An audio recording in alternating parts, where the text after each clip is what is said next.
Hey yo friends, this is me again, and you might notice we're still at my place. If you were here last Sunday, I told you all that I would probably be streaming from my grandmother's, if I streamed at all, and that also meant that I was gonna play Ever Crisis, but you know, what is the phrase again? Humans make plans and the gods laugh. So I'm still home. So we're gonna be playing some more Rebirth. Hopefully actually get past Corel this time. I would say, you know, I'm confident that we will, but then again I said that on Sunday and we didn't. So I'll shut up in this one. Alright. Few things. First, hello Mr. Krieger. Welcome my friend. Change of plans, Krieger. We're playing Rebirth again. I'm not at my grandma's, so more Rebirth. Yay!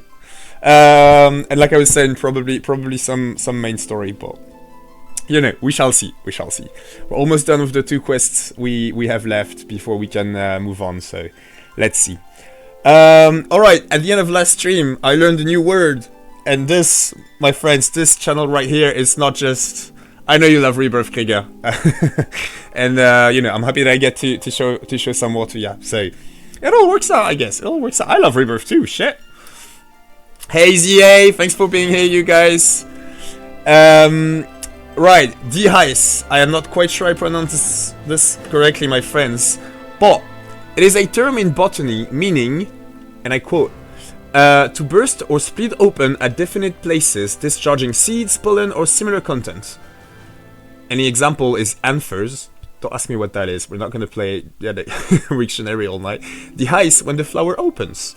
By metonymy, it is also used in the medical world, meaning to rupture or break open as a surgical wound. A surgical wound may partially or completely dehice after surgery, depending on whether some or all of the layers of tissue come open. Which I guess makes sense in context, right? I don't know, I'm thinking of peas. You know how you like open up the thingy and then get the peas out? I'm guessing this is one specific kind of dehydration? I don't know if that's the word. Anyway, yay! We can learn, we're having fun! Alright, that's one of the bucket list. And that's done too. Shit, there was something else I just thought of. How did I finish my last stream? We kept on playing Krieger, a lot of side quests. So just, you didn't miss anything in the main story. We didn't, I think you were still here when last we saw Gilgamesh, so not even that. You know, just side quest stuff, nothing too crazy, nothing too incredibles in terms of lore. Agron, remember our Danish friend, came over again. He taught us shit. Yo, Krieger, which countries would you guys say are in Scandinavia? Because I learned something from Agron last Sunday, and I'm super excited about it. So yeah, that's how it ended. It was fun. It was fun. Oh yeah, no. Oh shit, I had it on the tip of my... Yes! I did not activate the closed captions tonight. That is on purpose, because I can't activate the auto-translate into French anymore, which is the main reason I set that up to begin with, for those of my French friends who would have liked French subtitles when I stream.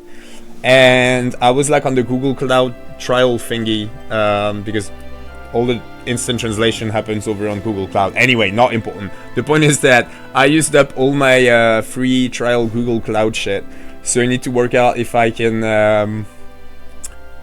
find another way to have instant translation be free.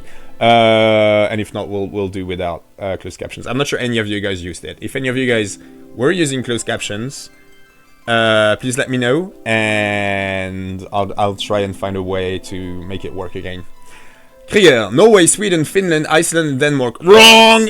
Finland is actually not part of Scandinavia. It is a Nordic country, as well as Iceland. But Scandinavia is... No, you understood the question. It was a trick question. I would have named Finland as part of Scandinavia as well. But Agron told us last Sunday that no, this isn't the case actually. Scandinavia is just Norway, Sweden, and Denmark. So there you go. That's 2 fun facts, 2 things you learned in just a minute. Yeah, same ZA. That's also what I told Agran, is I think most French people, at the very least, would include Finland in Scandinavia. But no, we are wrong, my friends.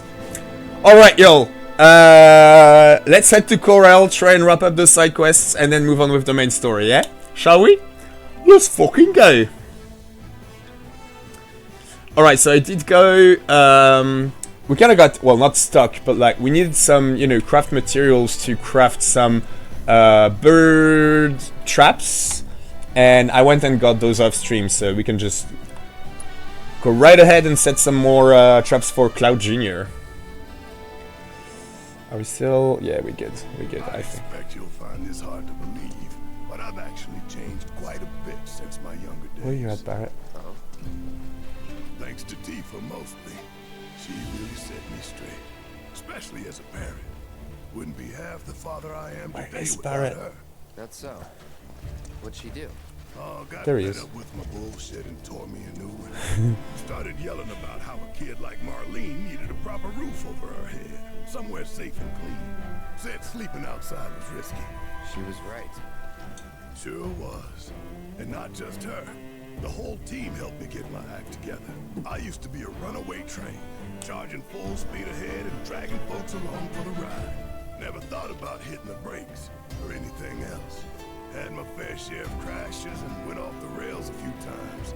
Caused a lot of trouble for those guys. Well, I'd say you managed to get yourself back on track. I couldn't have done it without them. They came into my life for a reason. Like you did, Cloud. You did too. I know it in my heart. Again with the, you know, Barrett's. So he's just, oh, of course he's very close to his friends and shit, and the entire thing about Tifa setting him straight and whatnot is something else. But, you know, at the end there, the whole... You know what, let's go from this side instead, that way we can get some map cleared as well.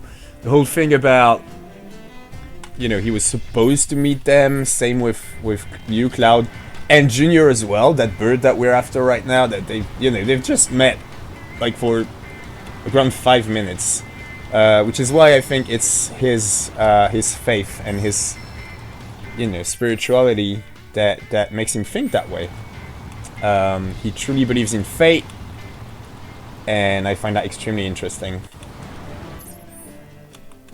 And I do feel like it's an aspect of his character that is very much new to...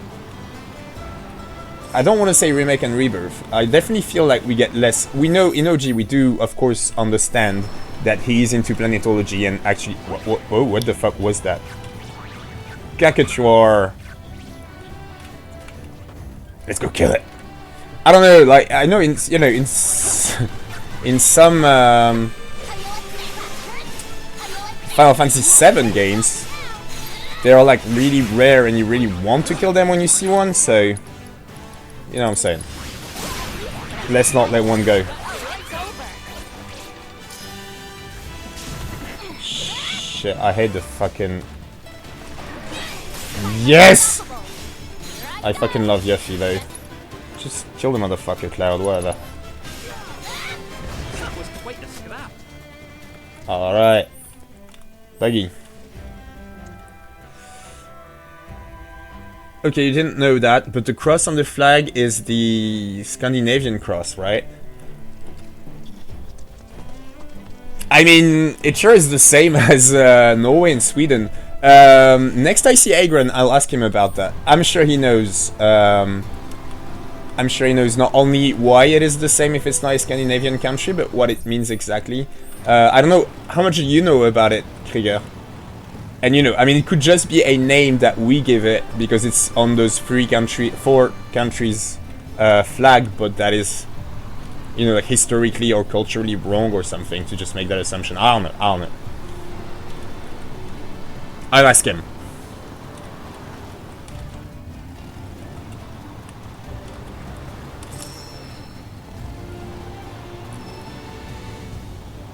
Look at how smooth my driving is. You'll tell Marm when you see her. How do I climb this? Yes, that way. There we go.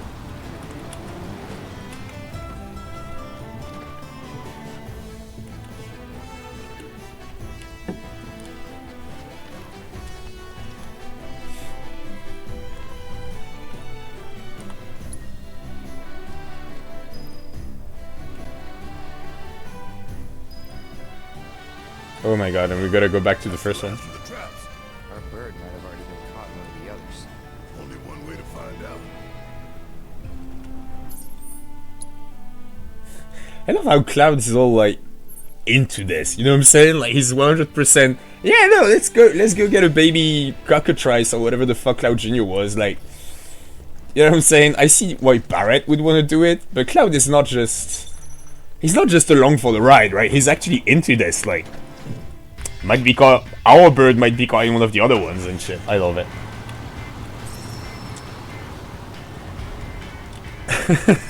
Did they steal Krieger's vehicle? It looks like a fireman commandant vehicle. It's a lot flashier and like large wheels and shit. I think if I see this with a siren, you know, going off, like when I'm in a city or some shit, I would freak out and not think fire mine immediately. But I get what you're saying. It's red and big and noisy, like they are. Alright, they're assessed. Oh, I hate these motherfuckers. Alright, let's try, since this might be a tad bit hard, let's try a Raiden's meta thingy. See how it works for us. They don't like win, right? Yeah.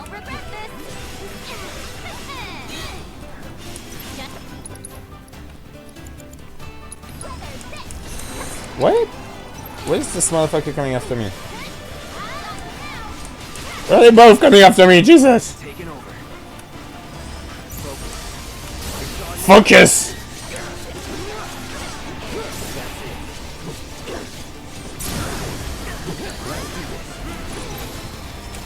Come on, Cloud. There we go. Trouble in making that trap, and look how they treat it. What a waste. We've got more. We just know Cloud Jr. is gonna be in the third one, not the second one, right? What was it? Oh no, the second one is the third one. Let me see. That was alright actually, right? Let's do the exact same.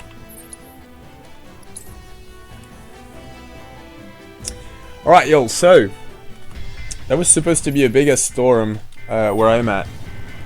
But nothing so far.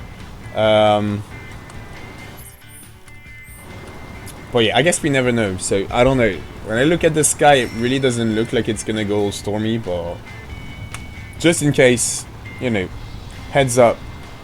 If I disappear at some point, or freak out a little bit looking above me and then go like, I'm sorry guys, I gotta go. It's probably a storm hitting. I think, my theory is that we had a terrible storm 2 years ago that just ruined everything, and there were no warnings or anything, like they did not see it coming. And I suspect that, and they got a lot of backlash because of that. When I say they, I mean both, like, you know, the, what do you call it, town halls and stuff, and the actual people working on meteorology? Is that what you call it? Like, you know, predictions of weather stuff. So I suspect that now they've got it, you know, like they lowered their thresholds for when they warn everybody. Better safe than sorry type, you know, stuff. And that's just what's happening tonight, is that. Also, it was not a very localized warning, like it was a very serious warning, like, don't fuck around, this is the real deal. But also it was across the whole of Dordogne. It's like I always say, it's what we call un département in French. I think you can think of it as a county in the US. It's probably smaller than your typical US county, but then again, I'm not sure about that. But yeah, it's a fairly large area. So I'm guessing that maybe, you know, that's just what this is that.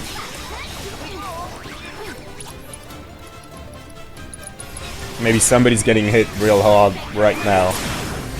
Not very far away from where I'm at, but so far here, nothing. Let's check the other.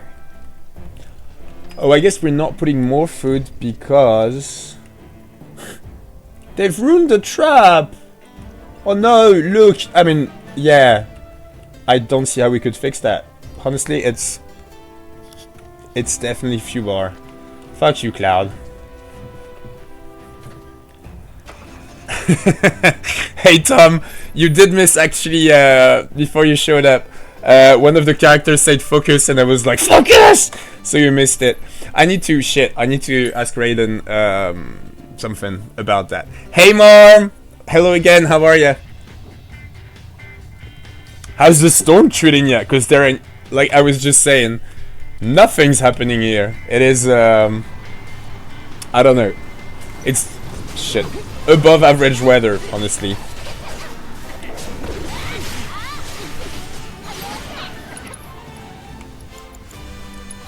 And thank you, Tom. Yo, when are you gonna stream 16? Nothing here? Well, good. You know.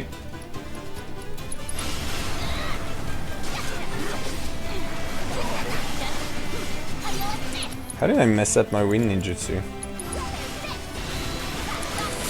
No, you don't.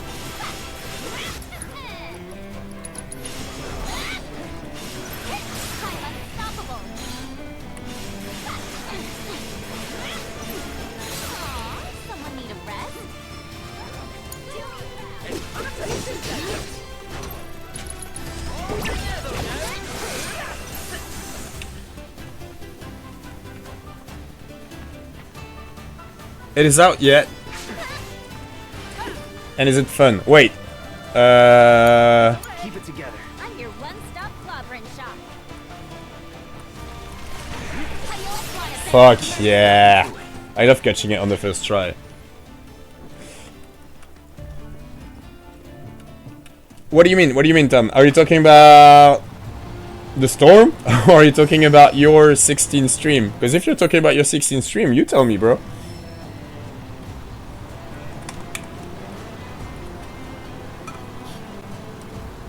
Hey, we got an extra day in ZA. We're both supposed to be gone tonight. Shower time. Oh. Alright, enjoy your shower, brother. I see you after that. If you feel like coming back. Look. Let's move. My turn. Alright, Gigant Bomb, a bomb variant that miraculously managed to stabilize itself and survive after swelling up to its limit. It now burns at extremely high temperature, scorching everything around it. Inflicting enough ice damage when it uses inflame will pressure it. That's a job for Yuffie again. When its HP gets low, it will self-destruct. We'll fuck it up before that happens. How do you like this?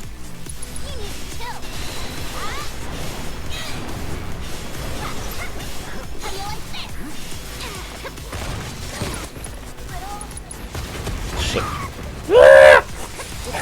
I love her yell, like.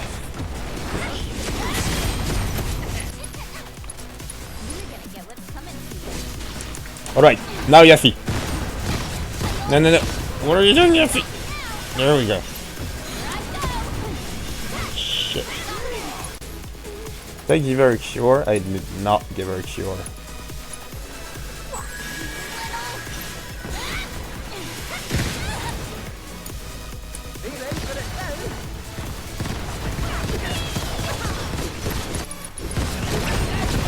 Ooh, mother. Don't die, Yuffie!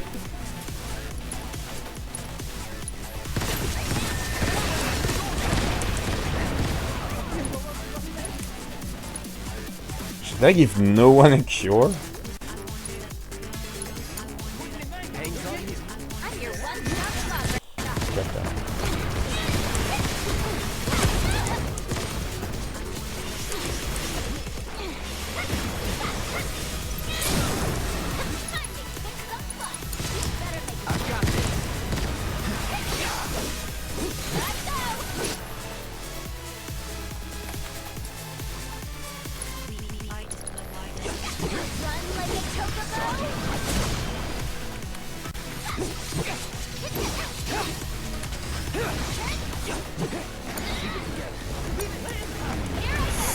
What the fuck?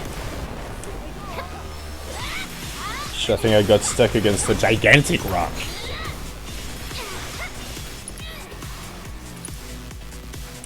Let's save that for when it wants to blow up. Like now! Oh shit.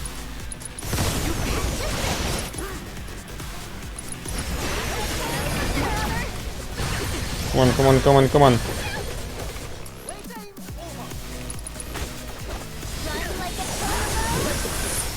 Alright! We got it before it blew up.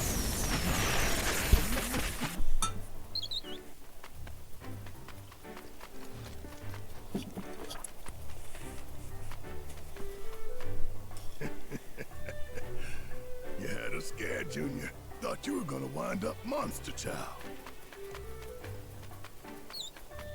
Oh, is that your way of saying you're good on your own? But go straight home. You hear me?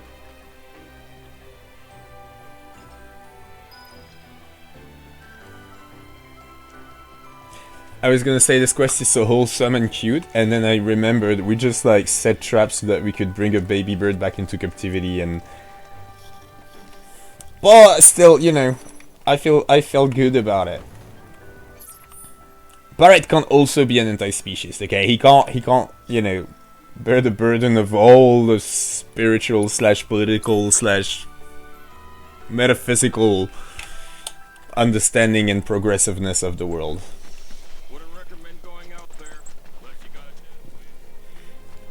And yeah, it won't be for too long, Marm. It's actually a big part of why we changed our plans, is that it makes more sense to not do it now and do it later. Like, I'll go visit my grandma, but later, if that makes any sense. I don't know.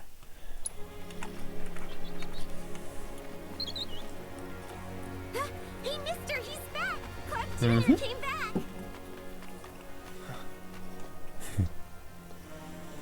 Of course he did. When we found him, we said, your friends are looking for you. You head straight home. No wonder! Thank you so much. Hey, just doing a job. It is very, very cute, yeah. Ooh, level boost! Go on, eat up! Someday you're gonna be big and strong and scare away all the monsters. Hope I can bring Marlene back here one day. Tell her about her home and everything else.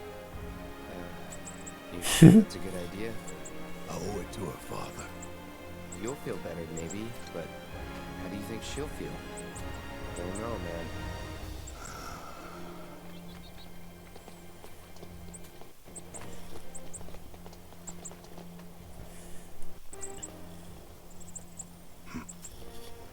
What's up?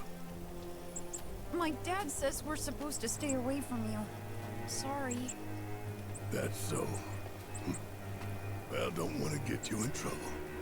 Us old fellas gotta go. Take care of Cloud Jr. Thanks again for all your help, mister!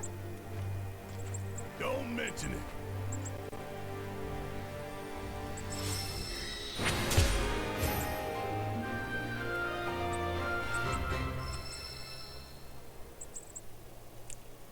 The Cloud is definitely becoming more and more human. Yeah, for sure.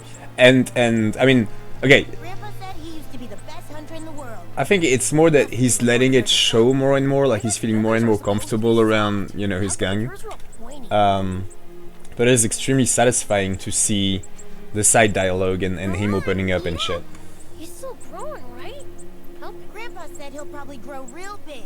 Bigger than me. Go on, eat up. He's still growing. Grandpa said he'll probably And you know, grow that's real part of why we were talking about doing all the side content on your first playthrough, and how not only does that mean spending a lot less time advancing the story, obviously, the main story anyway, but also if it's anything like Remake, you need to go back and kind of like redo most everything in hard mode anyway, so is it really worth doing in your first playthrough?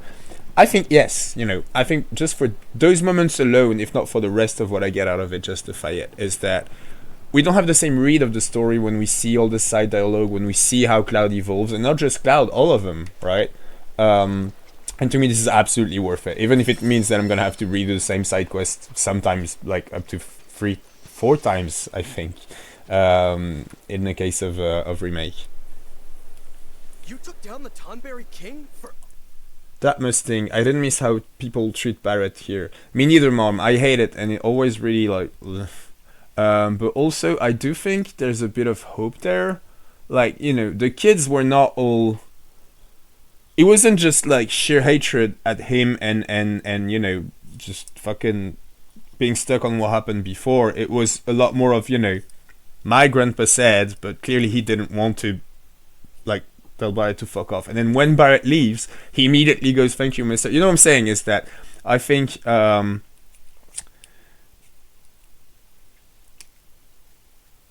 it's not all bad. It's not all bad. There's definitely been a lot of progress. And actually, even Barrett saying, yeah, the parents are dicks, but then again, they're scarred by what happened to them, and Barrett's their scapegoat, and that's kind of how they cope. I'm not saying it's excusable, but you know what I mean? Like, I still feel like it's a hopeful note, even though, yeah, we're all in the cuteness of like Cloud and Cloud Jr. getting along and him being a real bro to Barrett and opening up a bit, and then pff, this happens again. But still, you know, I wanna think about the positive of this all, and you know, even Barrett wanting to go home with his daughter is I think a sign that, I don't know, we should be hopeful. When everything looks like it's gonna turn to shit, we should be hopeful, right? Or is it? We should be hopeful. And then we can fight shittiness differently if things don't evolve, but whenever there's hope, let's try and stick to that. Us? Thanks, bro. On behalf of all Johnnies. So, where's the crown? Alright, so I cheated it and I looked it up. Because I was, you know, I got a little scared about giving him the pristine crown and not the shitty one when the quest description said we could choose, and it is exactly what I thought, is that if you fail to steal it from the Thornberry King, then you get the shitty one. So let's get the dialogue for the best one. Whoa! Get a load of the shine on that baby! It is positively legendary! And we went through positively legendary trouble to get it for you. Don't worry, the fruits of your labor are gonna be on full display. Man, I can't wait to see the look on my face when I see this! I'm gonna take this baby back to the hotel. Be sure to swing by when you have the chance. I'm sure one of me will have something real nice waiting for you.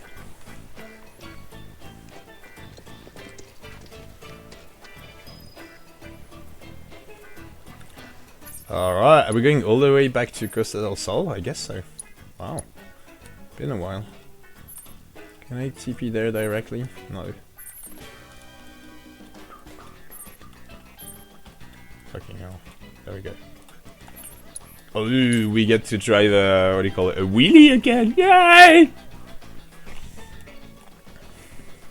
The best way to make tracks is on Chocoback. Chocobo's right here, folks. Oops. I just ran over Katesef right there. After a great start.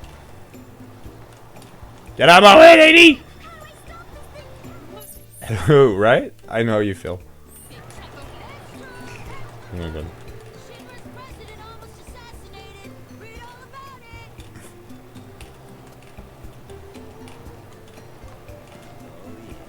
Oh yeah.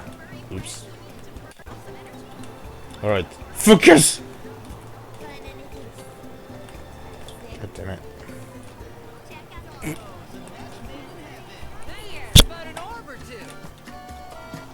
Wait, is that how we go to Journey Space? Hey Marm, before you showed up, I drove the buggy and I was real good at it, okay? It's just knowing that you're here that makes me a bad driver. Meaning you should probably drive when we're together in the car. Interesting history. Where am I? Feels like I've seen a lot of that Johnny. Like literally. Like literally. Yo, Snaps, you got something for me? Hang loose. Looks like another fine day in paradise. Shall we commemorate it with a photo? Look at Cloud. Did this inn catch your eye as well? Figured it might. While it's a far cry from the five-star hotels on Main Street, it has a certain appeal. I suspect this area has a plethora of photogenic spots. Just embrace your bad driver side. I already do drive you guys around a lot. Yes, you do. Alright, yeah, you do. Look at Krieger having a great time out of this. Wait. No. Can't share something I haven't taken. For new spots. Sure, snaps. Where's it at? Where's your, That's the one? Yep. Do you guys mind if we go wrap that up real quick before we finish the Johnny Quest line? So we hand both of them in at the same time.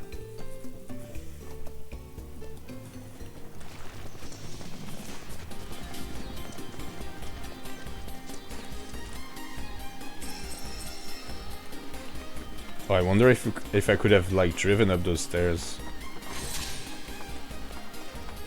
Alright, Cloud, get on that table. Or not, Cloud. It's okay, it's okay. Oh my god. Just forget it.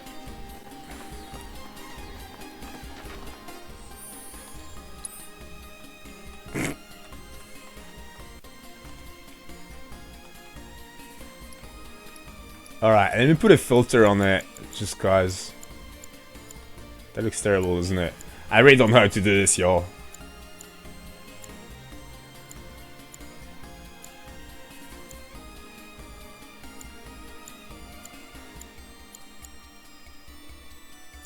Never mind, you know. Who needs a filter? Alright, how do I actually take a screenshot? Like that. Alright.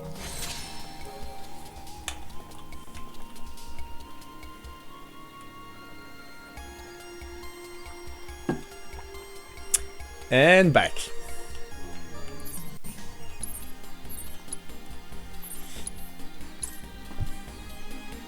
You know, sorry, I'm still hung up on the driving thing. You know, I actually think I'm a great driver. And you know, there's like, I don't know, there are a few things I pride myself in life. And it is one of them, for what it's worth.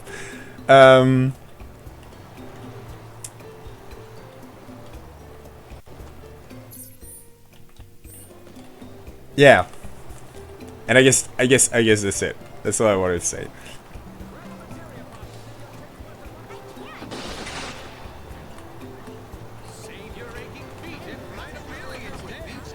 And I have never once been on a wheelie in my life, and you know, I was talking about car driving, not this fucking decky nonsense.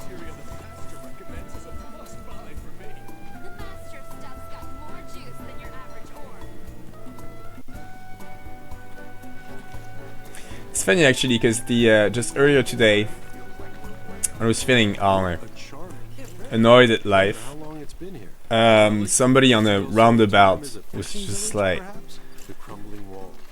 stupid fucking mistake, it was really dangerous, and I was just like, again, you know, I was already like baseline annoyed, you know, in my mind and shit. Mom, you know what I'm talking about. And just like this person being a poor driver in just that instant, it's not like we were like following one another for a while or anything. I just saw them for half a minute, but they really fucked up.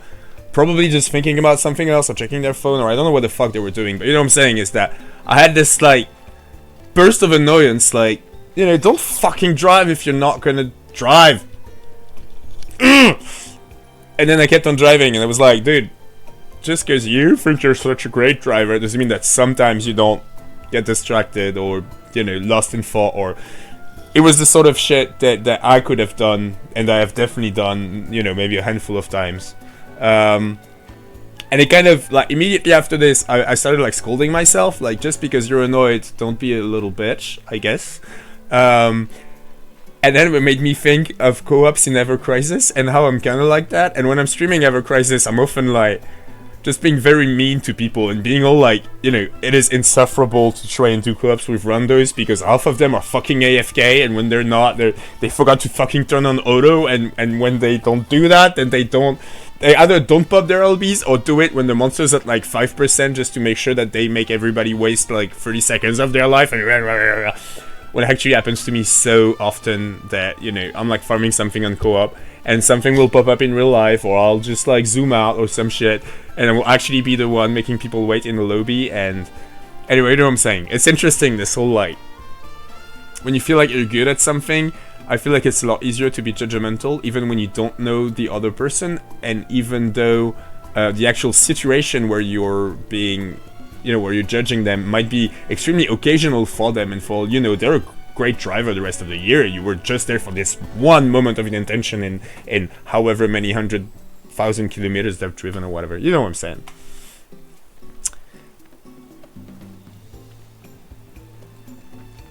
Marm better be a good driver in real life and a bad driver in Final Fantasy. Thank you, Marm. And I guess that's true. Or is it? I don't know. Thank you, ZA. I'm a very good driver, and I have some reflexes. Thank you very much. When I'm sober, anyway, I do think I have pretty good reflexes. And I'm sober when I drink. So hey. Hey there. Thank you for tracking down that spot. Quite the view you captured. Very nice. I'd say you're a first-rate photographer now. If the association had any lingering doubts about you, this latest shot should have completely dispelled them. At this rate, you'll outrank me. But hey, friendly competition never hurt anyone. What a charming inn. Wonder how long it's been here. So it's funny how Costa del Sol's time as a fishing village, perhaps? The crumbling walls, the whole pocked roof, the rotting beams. Nature seems poised to reclaim it at any moment, tucked away from everything like it's bashful, trying to hide from someone. you like the sound of your own voice more than you like taking photos, man. It's funny how like those photography side quests actually don't show up anywhere, I feel like, in that menu, right? We get all the Chadley shit, then we have all the side quests. Oh, 4 out of 5, huh? And this is main story. You know what I'm saying? Like, there is nowhere to see whether or not I've done all the hold up a sec. Let me just check something real quick, y'all. I'm sorry. Oh, there we go. Alright, and when we did Coral Desert, actually, we did see the Coral Coastline. It was all question marks. So I guess when you meet up with snaps is when you know whether or not you've missed one. Anyway, if you know any other camera-worthy subjects... Whoop! Almost drooled in the soup. What the fuck, Johnny?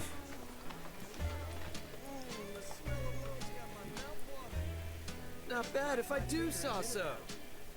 Whipped up a nice pot of Johnny's special soup.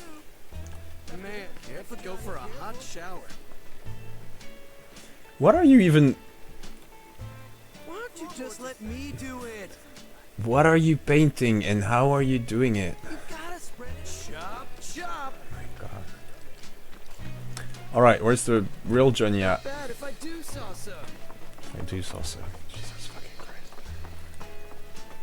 Show me the hot water. Good news, bro. All of me made it back in one piece. And it sounds like I really put you through the ringer. Sorry about that. No biggie. So, what now? Want me to poof him? What? No, not yet. We're in the middle of renovating, and I'm gonna need all my hands on deck to finish. At the end of the day, I want to be able to say I remodeled this place all by myself. Right, Johnnies? Yeah, bro. So yeah, me and me's are set on seeing this through the end. But once we're finished, it's gonna be the finest hotel in the whole world. What is Yuffie being all like?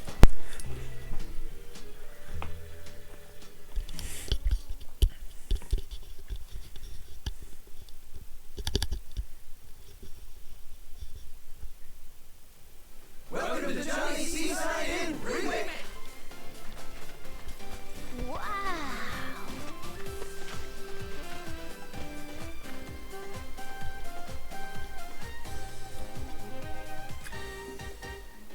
Wow!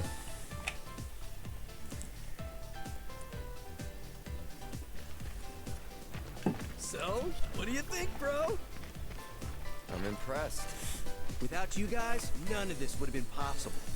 You're absolutely right. You couldn't have done any of this without my incredible ninjutsu. Couldn't have done it without the J Squad either. Oh, don't go getting all sentimental. We were just doing what you would have done. You said it. We all want what's best for this place. It's our home. And none of us would be standing here today if it weren't for you, Johnny Prime. Truly, you are the realest bro. Well, I'm just happy to know that whatever trials await, we'll face them together. Yeah, about that. Now that all the renovations are complete, I think it's time that we peace out. What? Don't worry. You got this, Johnny. Johnny? Is he gonna go like... Don't need us anymore, Johnny. You've got you. Johnny! Johnny! Oh, they decided to poof out. Johnny's! I thought they were gonna take this to a much darker place. Of like, they just want to live their lives on their own I and... couldn't stand listening to them bicker. And now, I already miss the sound of our melodious voice. I lost a part of myself today. You gonna let that stop you? Huh? You've got a hotel to run. That's true. I remodeled this place with my own 14 hands. I owe it to me and myself to see that our hard work doesn't go to waste. Oh yeah! I'm gonna be 7 Johnnies in one! I think one of you's more than enough. Oh, that means a lot coming from you, bro. Ooh, we get a new card. Almost forgot. I set up a little space to show off your collection. I'd love to showcase any rare or interesting artifacts you happen to come across. And rest assured, you'll be handsomely rewarded for them. I've got my heart set on becoming the best in the business, so look out, hotel industry. We'll attract guests from far and wide, with luxurious lodgings and unbeatable hospitality. But you'll always have a room with your name on it, my bro, because when you're here, you're Johnny. Alright, let me catch up on chat, sorry y'all. You're sober when you drink? Laughing emoji? Is that what I said? That's an interesting slip of the tongue. I meant I'm sober when I drive. I'm sober when I drive. Well, here's the thing with Johnny. Does he remember everyone Johnny's thoughts? You know what? This is what's interesting with Johnny and this whole thing. And my bet is no, but then again, I have strong, ideas about this whole duplication of self type thing.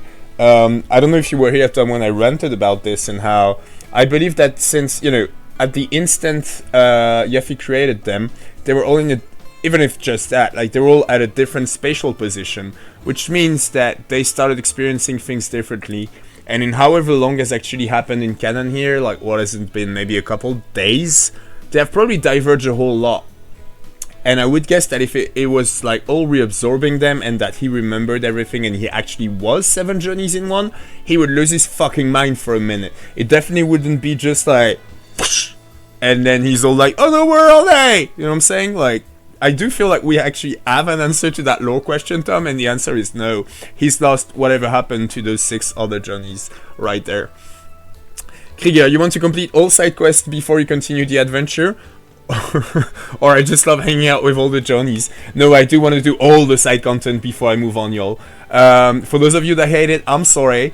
I'm not gonna change. When I started, at the very, my very first stream, I started playing Remake fresh, and I was all like, midway through it, I decided to try and not do the side content, and then my second stream, I was like, you know what, fuck this. It just feels wrong. I don't know how not to do it. I'm sorry. So we're gonna do all the side content. And again, like I was saying before, I kind of regretted it with Remake, because then you actually have to redo most of it in your hard playthrough if you want to 100% the game, which is one of the rare criticism I have against Remake, and I do feel like they did the exact same thing in Rebirth. But still, in spite of that, I'm gonna do the same mistake with Rebirth, very consciously and actively, and yeah, that's how it's gonna be, y'all. But we're done! I think this was our last quest, and we're gonna move over to the main story now, though, for the rest of this stream, so there's that. Until we reach the next, open world area, where, again, we'll do this for, 3 streams or whatever the fuck. And I do believe that's, yeah, I'm all caught up. Alright, Johnny's Treasure Trove. Johnny is amassing a collection of rare curios from all around the world to elevate a seaside inn to a 7-star institution. This is cute. They slipped in a little Final Fantasy VII thingy in here, 7-star. Win minigames and complete various objectives around the world to obtain collector's items and automatically donate them to your best bro. Press L2 to review your current treasure trove as well as hints on how to find more collector's items. Ooh, and we got a trophy for that. And this is our first red chest, isn't it? Okay, because it is the red chest. Which I'm guessing we need to complete the entire... Your donations with pride. Already got something you want to show off? We need to bring in everything to get access to that, I'm guessing. Rare and exotic for me? If you come across any cool curios, you know. Bring them. Yeah, I thought for a minute there, I don't know about you guys, but you know, Yuffie was all like, do you want me to poof them? And Jane was like, nah, I kinda like the free labor. And then they were all like, you know what, no Jenny, we're not staying. And what the fuck is this shit? Take this bitch down, Johnny, what the fuck? I don't know much about art or whatever, but this is really nice. Yo, we're already at 18 out of 88, that's not too bad. Nice hustle on the track, Cloud. With skills like that, you've definitely got what it takes to make it in the racing world. Next up, the Gold Cup. Billy. Your captain's leadership reduced from within your drill team, a level of camaraderie and showmanship not often seen. I can't do a German accent for shit. It's just my French accent, well, trying to sound mean, which is offensive to German people. I'm just gonna read this in my own voice. This impressive display won over not only the crowd, but also our viewers at home. It makes me proud to know that troopers of your quality serve our company. Heidegger, Director of Public Security. Calm down, Yoda. Yeah, you're right, you're right. I need to work on an accent for Heidegger. But before, you know, most importantly, I need, and if you guys have opinions on that, you'll let me know. I'm gonna voice act Glenn, Lucia, and Matt real soon, so I guess I need to pick up some accents for them. And since it's a prequel and everything, it's okay to reuse some of them, so I might actually give one of the three my French accent, just because it's the easiest one to do. It's kind of my signature, isn't it? But I don't know about the other two. And I guess, you know, like something easy would be give Glenn the French accent, give Matt my own voice, and then give Lucia my terrible Chinese accent, because her last name's Lin. But that doesn't feel very satisfying, does it? It's one of the reasons why, since I was home, I decided we're gonna play Rebirth again tonight in Ever Crisis. So if you guys have suggestions, requests for the accents I'm gonna do when we play First Soldier, let me know.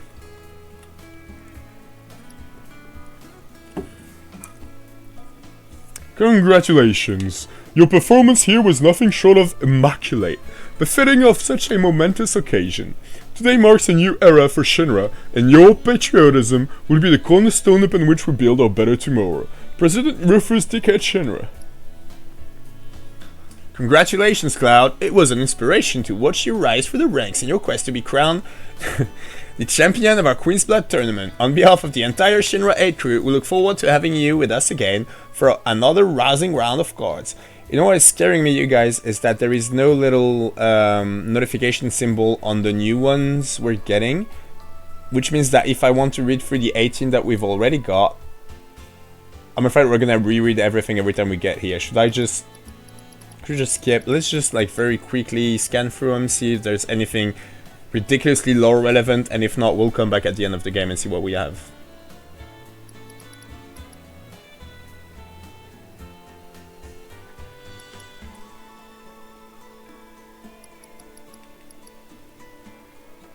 Shit, most of these I got with Habibi when we did the minigame in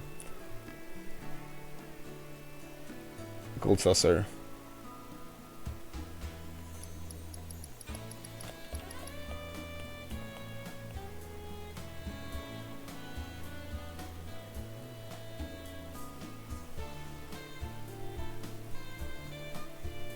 Okay, that one is actually interesting. Let's stop here for a second. Because I believe... Are they talking about Red and Cloud? Talk about a terrific twosome. The trust you two have in each other is damn near palpable. Bet it's seen you through some pretty tough times. Anyway, hold on to what you both have got. A friendship like that doesn't come around often. Colosseum staff member. And this one's interesting because it's, you know, like I feel like I didn't win this one back then when we had no choice but to go with Red and Cloud. Then this would have made a lot less sense. Shit, sorry y'all. Aerith? Wait, is it supposed to be from Remake then, Tom? But again, since there's no save, they did not get my... None of those 88 items are from my Remake save, right? I don't believe that that's... They actually get enough from my Remake save to say that, so I don't think so. But I might be wrong. And if it is another thing we've done in Rebirth... Oh, it's only silver as well. Is this a Costa del Sol shit? Am I forgetting about a Costa del Sol minigame during the stupid date thingy with the 3 obnoxious people?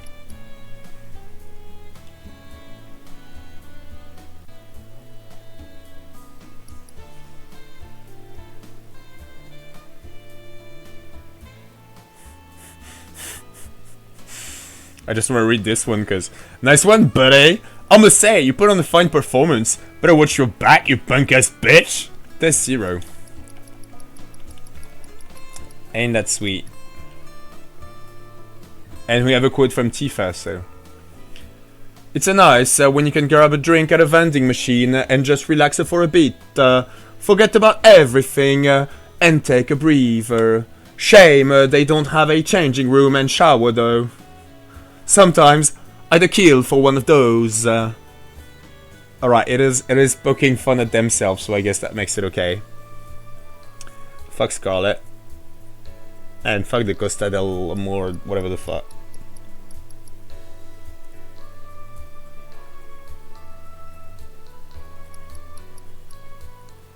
Sorry, oh, this is taking much longer than I thought.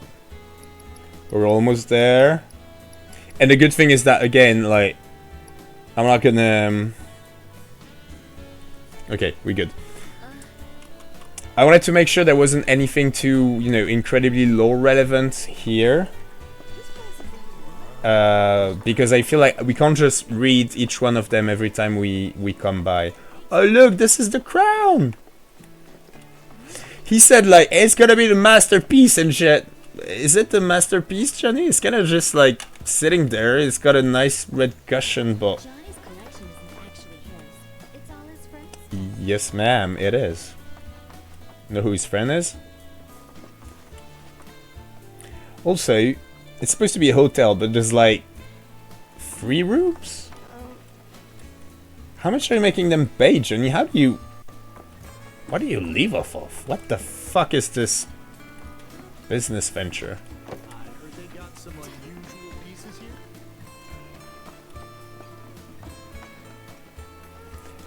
I really don't... Yeah, I don't remember. You know what? Let me... Sorry. And after this, we're moving on with the main story. I promise. Let me just note down Colosseum trophy ×2 question mark, and I'll try and look it up and see if I'm right that it's supposed to be about Red and Cloud, or if it's a remake reference to when Cloud and Aerith reigned the Colosseum. But I find that extremely surprising, you know, considering. Alright, how do we head south, y'all? We're moving on with the story. This time it's for real. Is there any way through here? I guess maybe we can... Oh no. That looks like a path, doesn't it? What the fuck is this?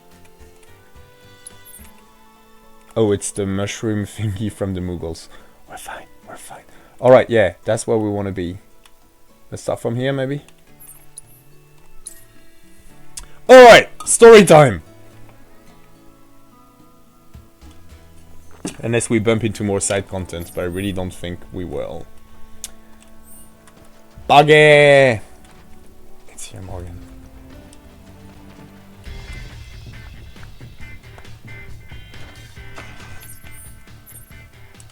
You know how for a while with Teslas there was this option where like you could call it to you with your phone, you know, in like parking lots and shit. And I do believe, I don't know, any of you guys own a Tesla in the US? In France, everything is gimped anyway. Like even autopilot is not the same one you guys get there. Oh shit!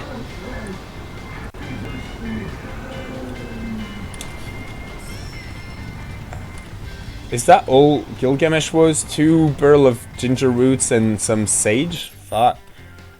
What was I running about? Yeah, Teslas. Anyway, when that... I think they turned that off, didn't they? The thing where you could like call your Tesla to you when you're like in a parking lot or some shit. But anyway, with Rebirth, I feel like some of those...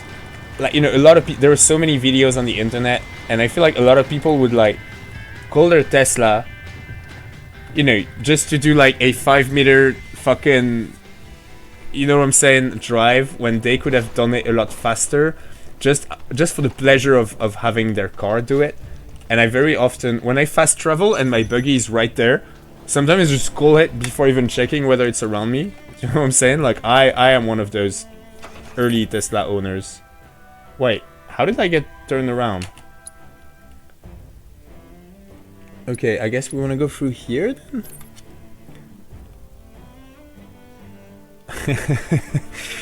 Krieger, I didn't see I have 1.5k Morgil Zanen. You're fucking rich. Yeah, actually, I'd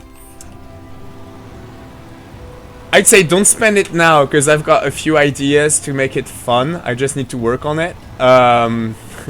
Well, yeah, Krieger, you're probably gonna end up super rich in Morgils anyway. Also, I'm considering renaming them just Morgils instead of Morgil Zanon. Don't know what to do with all your money, just like in real life, bro. And just like in real life, the answer is so simple, just give it all to me. I'll take it off your hand.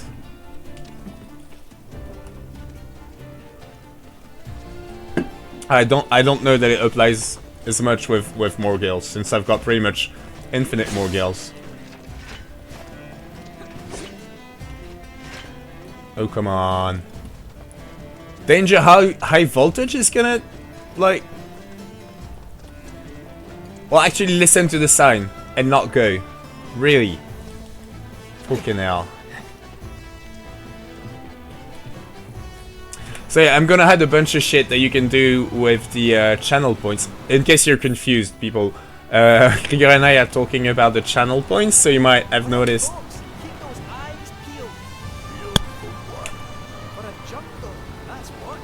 The reactor's nestled deep in the heart of one. If that's the case, I think we're still a long ways off. Can this handle a jungle? Well, we'll soon find out, won't we? That's not a chocobo stop, is it? So yeah, channel points, they're a thing now. So when you watch me, you get channel points, and you can... Slow. Why? There's literally nothing here. You can click on the little treasure box every now and then to get some more, and there's a few other ways to get channel points. They're kind of useless for now because I haven't added any fun features, but I will, so stick with me, y'all. Morgils will become fun.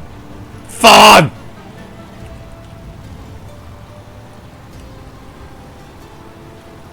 I feel bad about driving on, you know, more grassy areas with my biggest buggy. Gongaga's just past these shallows. It is Gongaga.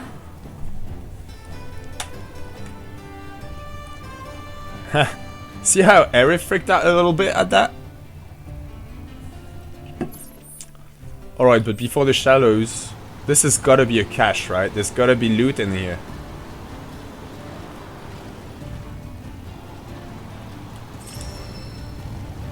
The sage and marjoram. And a grenade! We're rich too. Oh, I love this shit.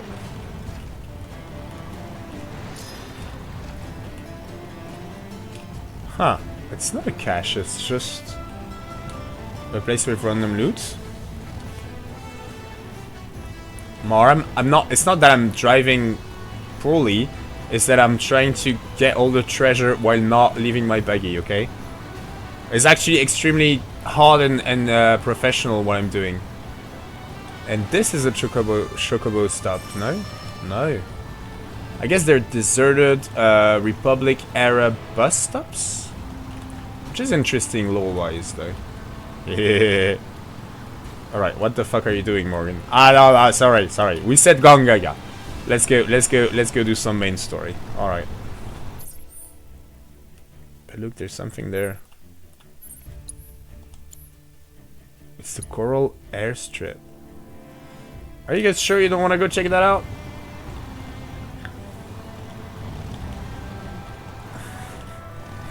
Of course, which is why I feel the need to justify myself, eh? I wouldn't if I were not, you know, unfairly attacked on my driving skills on a regular basis.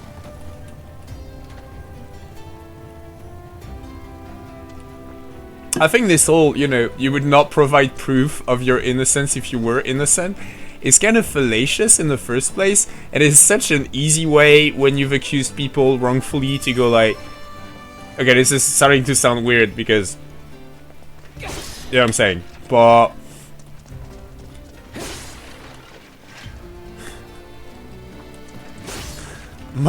me? Nah, no. You have never once joked about my driving while I was streaming. Alright, there's gotta be something on this Earth strip, right? A later side quest, Morgan. You keep doing this. You don't need to explore everything. This isn't 1997, Morgan. Grow up. Okay. This kind of looks like Tempelhof in Berlin, but a lot more fucked up and less used by cool people. It's what would have happened to Tempelhof if not for the hippies and the hipsters and just the youth, I guess. Whoever else. Any Berliners in chat? Who hangs out at Tempelhof? Who made it what it is today? Not even a single chest.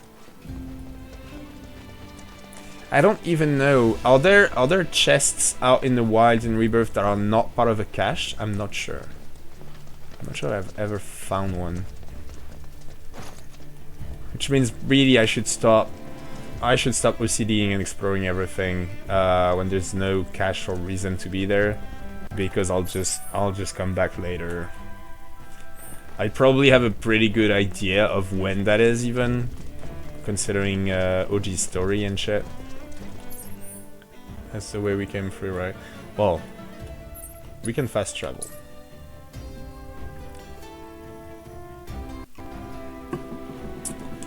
Alright, where's me buggy? There it is.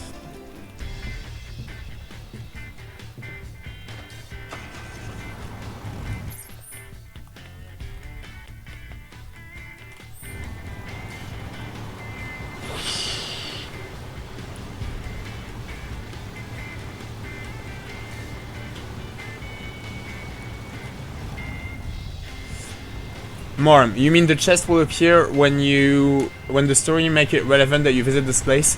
No, that's the, so I'm not sure. I am not sure at all about what I'm saying right here, but I feel like if there are chests that you can get. Okay, there's two things wrapped in one here actually. It's happened before that places like this that were clearly, you know, going to turn out to be relevant, only did with the right side quest active. And it's not about chests, but like typically it happened on Sunday. This like beautiful, you know, Rune Colosseum type of area was where we fought the Tomberry King. But if you show up there without the quest active, you just find this beautiful ruined area, and you can't do anything in it. And that brings me to the second aspect of this. So, you know, you must be thinking, well then, since we're doing all the side content anyway, why do you keep wasting our time with this exploration shit? Remember, okay, So I figured this, the whole Corel airstrip thing is the exact same, right? Like, it will become relevant, at least in side content, later on. But then, the second thing about the chests is that there is this mechanic, right? Those caches, which are just like random places on the... Well, there's no world map, but on the regional maps, where I actually do get loot, and I know... Up ahead. That our jungle? Indeed it is. Hold on, little Did it Star is. Six. We're almost there. Hooray.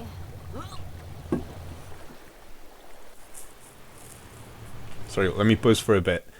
So yeah, in like, you know how in OG, sometimes we need to wander way the fuck off the, what do you call it? The main path from like point A to point B if you just want to move through the story, to actually find one random fucking chest lost somewhere. And it's not just OG, I feel like in older Final Fantasies that was a big thing, is that sometimes there was something you needed to pick up, there was just no indication that it was there. And that's why I'm always worried about when I play a Final Fantasy game. That's why I like to explore kind of everything. And I feel like with the... Okay, but no, there will... Okay, so then my rambling was... Does it ever happen in Rebirth that there's a single treasure chest that is not part of a cache, and that there is no other side content that will otherwise lead you to it, if that makes any sense? Like, sometimes you get a side quest that will take you to a place, and then you'll just be right in front of the chest, and you won't miss it. But are there actually hidden chests that are not part of a cache and not part of any side content? And I'm kind of getting the feeling that no. But I don't know. And hey, I don't know that it's all this annoying to just explore. Like, we could have commented on this airstrip that was all abandoned and run down. That was probably, again, like Republic era. It does have some interesting lore implications. Even if we visit it again later, maybe there's going to be tons of shit happening there, and we'll have time to just sit down for a second and say, oh, interesting, there was an airstrip here, it's not in use anymore. Probably Shinra's fault, what happened? Etc.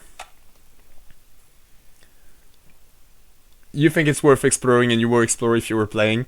Thank you, Mom. It means a lot. It means a lot. I just hope... I'm always worried that, especially when it's been... I think it's been 3 Rebirth streams in a row that we haven't actually progressed with the main story. So I sometimes worry that my OCD of wanting to explore everything and shit, makes it annoying or at least boring to you guys. But thank you for saying that. It means a lot. All right.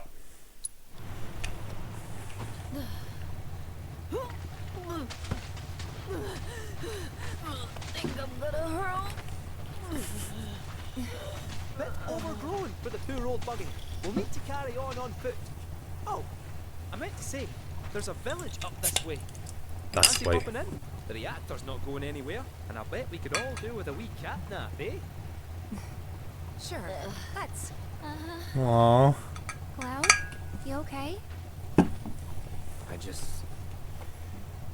feel like I've been here before.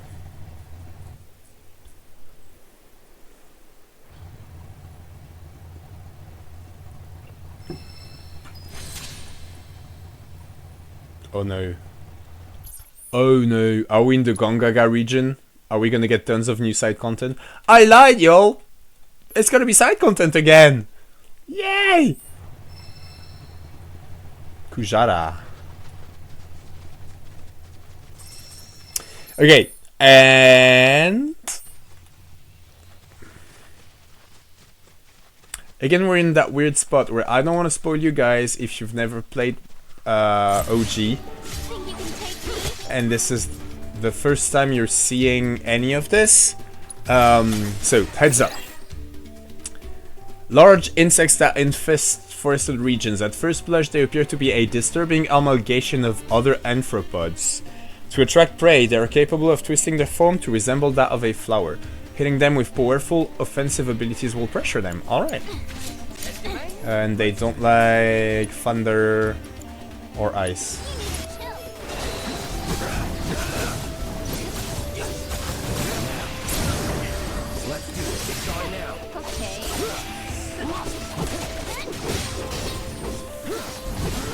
Let's be smart.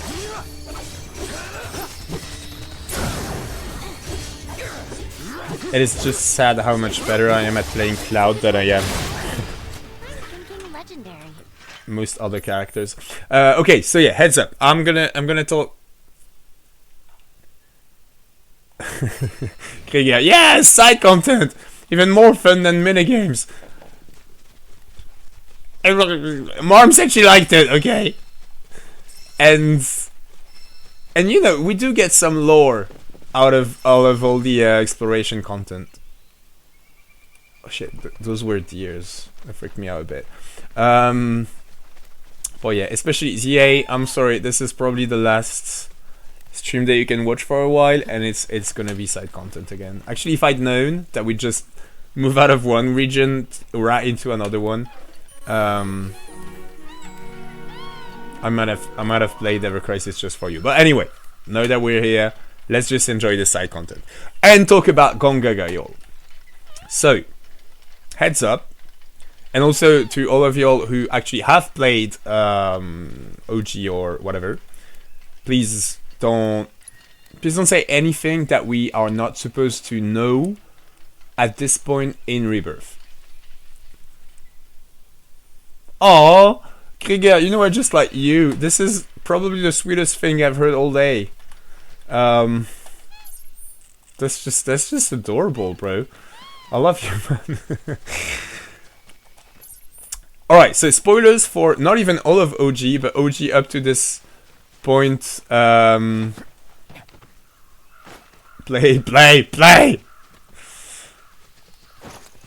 I've seen you play The Witcher when we were housemates, Krieger, and you were also a sucker for side content. We're different. It's actually really interesting, actually. I feel like you are the kind of gamer that my brother also is. Like, you guys like side content, but you won't, you know, like, spoil your pleasure of the game for it, if that makes any sense. Actually, you're halfway between my brother and me. My brother is like, if there's an NPC that sends him on a quest, and that quest feels interesting or meaningful to him, you know, he will, like, obsess over it. But then he won't give a shit about moving on with the main story without having found all of the side quests or anything, if that makes any sense. Whereas I very much would.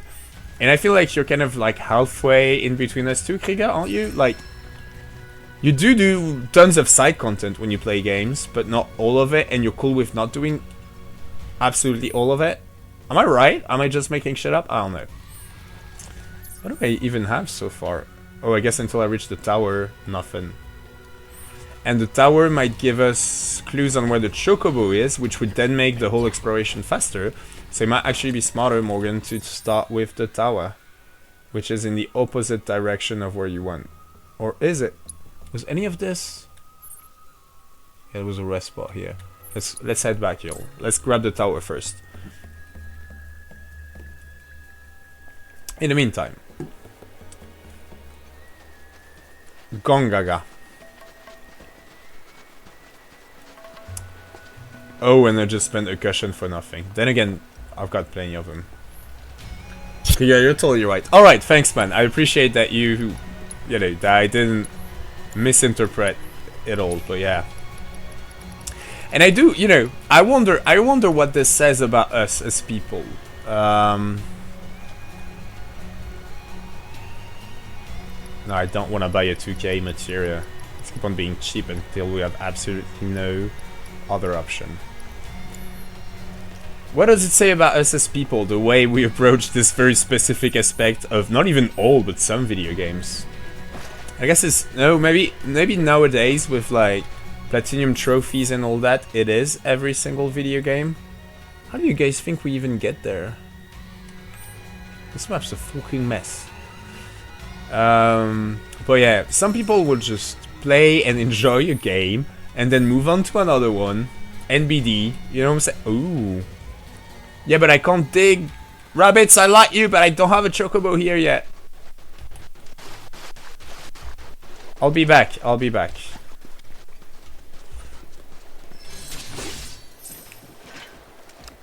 Oh, monsters! Come out, wherever you are. Rare Amphidex variant detected. Commencing guidance Where protocol. are they? During mating season, the Here. males undergo a chromatic change to attract females. Visual analysis suggests love is in the air. In order to draw its intended mate's attention, the amphidex will let air resonate through its vocal sac, resulting in a romantic serenade. The melodic nature of its mating call is so intoxicating that other species have been known to fall under the amphidex's spell and pursue an unrequited love. If you learn how to woo others like the ampidex, you could defeat any enemy without a fight. That's just fucked up. You guys, we're about to fight like extremely sexy frogs that are so sexy that even other animals want to fuck them. That's just wrong on so many levels. Don't worry, Tom. Bro, you say this every time I stream when Daily Reset happens. I take my precautions, bro. I empty my stamina and I empty high wind before I start streaming so that I can do my dailies right after this and nothing will be missed. I actually, last Saturday, I missed everything. I did not open up Ever Crisis for more than 20, what am I saying? 24 hours in a row. And this is the first time this has happened to me since release, I think. I did miss, I think I told you guys this before. There's one event, it was actually the 7th crossover event, ironically.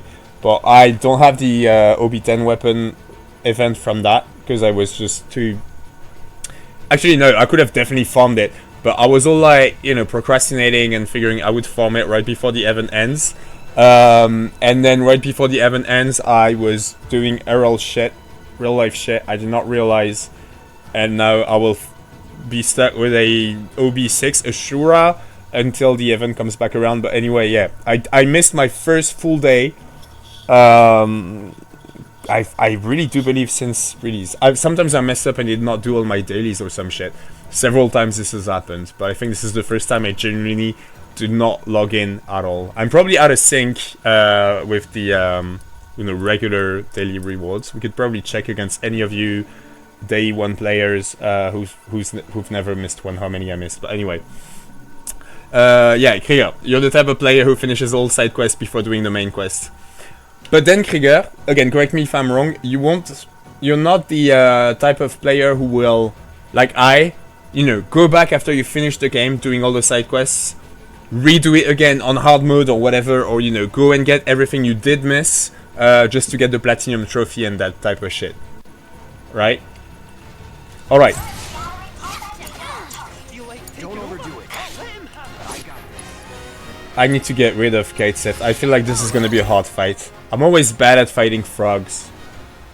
Where amphidex variants that have entered their mating season during this period, the creature's vocal sacs produce pheromones that induce sleep in all manner of creatures, both big and small. We can pressure them with ice, which is great because we got Yuffie here! And AI, it would be really great if you could stay the fuck away from them. What are you doing? What are you doing? What are you doing? Motherfucker, they're weird.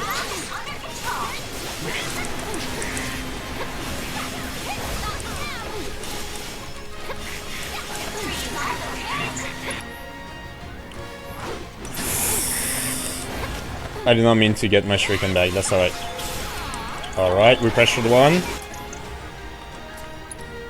Oh no, I don't know, girl, just don't get turned into a frog, please! There we go. Deal with that. No, fuck you! Sorry, I just screamed in your ears, didn't I? I'm sorry, friends. Let me retry it. Okay, I think this might be more manageable than I thought, actually. Cloud the Sesame.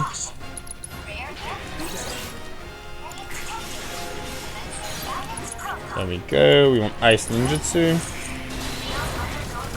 That went great. Side content, yay! We can do this, y'all. And we can do this with Kitesef, which again is ridiculous because I really want to learn how to play Kitesef and have him be on my main team. But I just know I'm never gonna do it. So I should just get Tifa back in here, honestly. Or Barret, one of the two, but... There we go.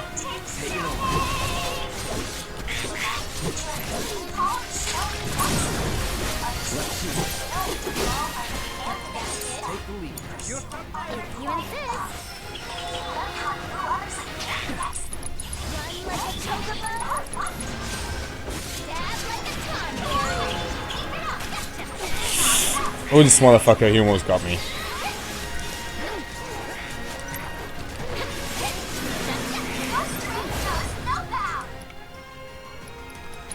I was at 2 out of 3, yo. I got this next try. I got this next try.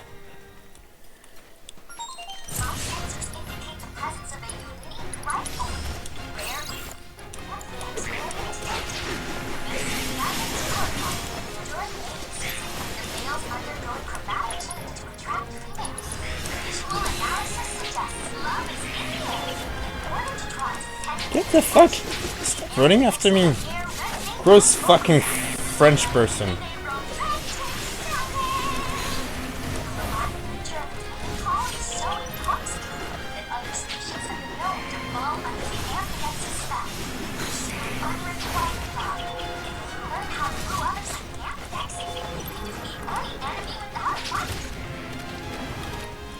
Oh my god, the punch also turns me into a frog. Alright. This is my last try with Kitesif. If this fails, I'm getting one of the real ones in.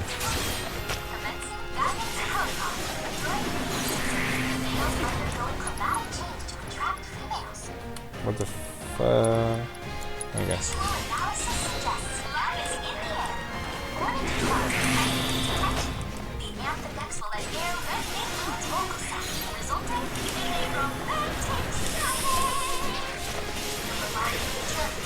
Come on. Yes.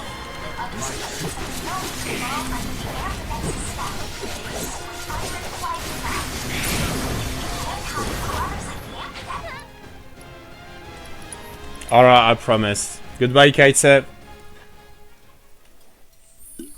It was fun having you here, but...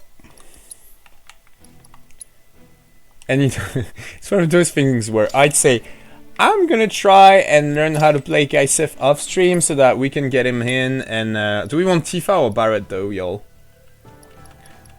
I kinda wanna go with Tifa because Yuffie's got the ranged covered, but then again I do like Barret as a healer. I guess it boils down to which dating scene do we want? I don't know. Vote chat! And while I wait for at least one of you guys to tell me whether we should get Tifa or Barret in. Did I promise? I think I promised. So I'm gonna get Tifa in. Alright, Marm, thank you. There we go.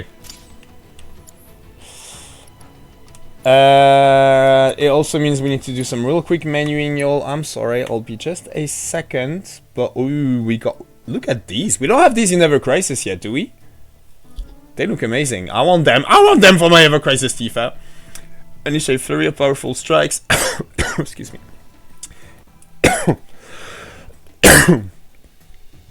Blah blah blah. Alright. Yeah, we can raise the stagger damage with her. I think considering my, you know, the way I play, it makes a lot of sense that this would be our dream team. What do we got? We want as many. Barret, you kinda just got voted out by Marm, so she's a VIP, bro. She's got the diamond thingy. You're out. I'm sorry. Increase speed. This is kind of fun. Nice sword it or no. Strength and magic power by 5%. Any of these give like immunity to fucking frog? I think all of these are no. Slightly increases the limit gauge rate. Nah. Second weapon uses ATB gauge when using a weapon ability. No, that I like. I like it a lot actually. Start a battle.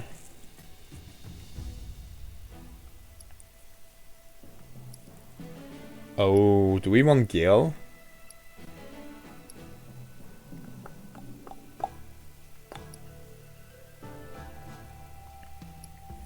Shit, that also means that No, Yuffie's gonna be our healer, because I never know what the fuck to do with her ATB. Cloud's got that, because we definitely want that. Okay, alright. A few of them I got kind of excited about. I think I'm gonna go with the... Shit. Whichever one. This one. That one's cool. Alright, now materia. Let's go set for all. What's Cloud even have? ATB boost. I do like it, although I don't use it quite as much as I did in Remake, but that's alright. This is the... whoa! Enemy skill is almost capped. Gotta keep an eye out for that. This is the Raiden meta, so let's keep that. Increases ATB when staggering an enemy. Nah, that's Tifa's job, bruh. Let's see what purple we got. Oh, actually, Tifa's got one. I like the idea of having two maxed out, so you get to keep it. You keep your toy, Cloud. HP up, first strike. And that's a capped first strike, so no.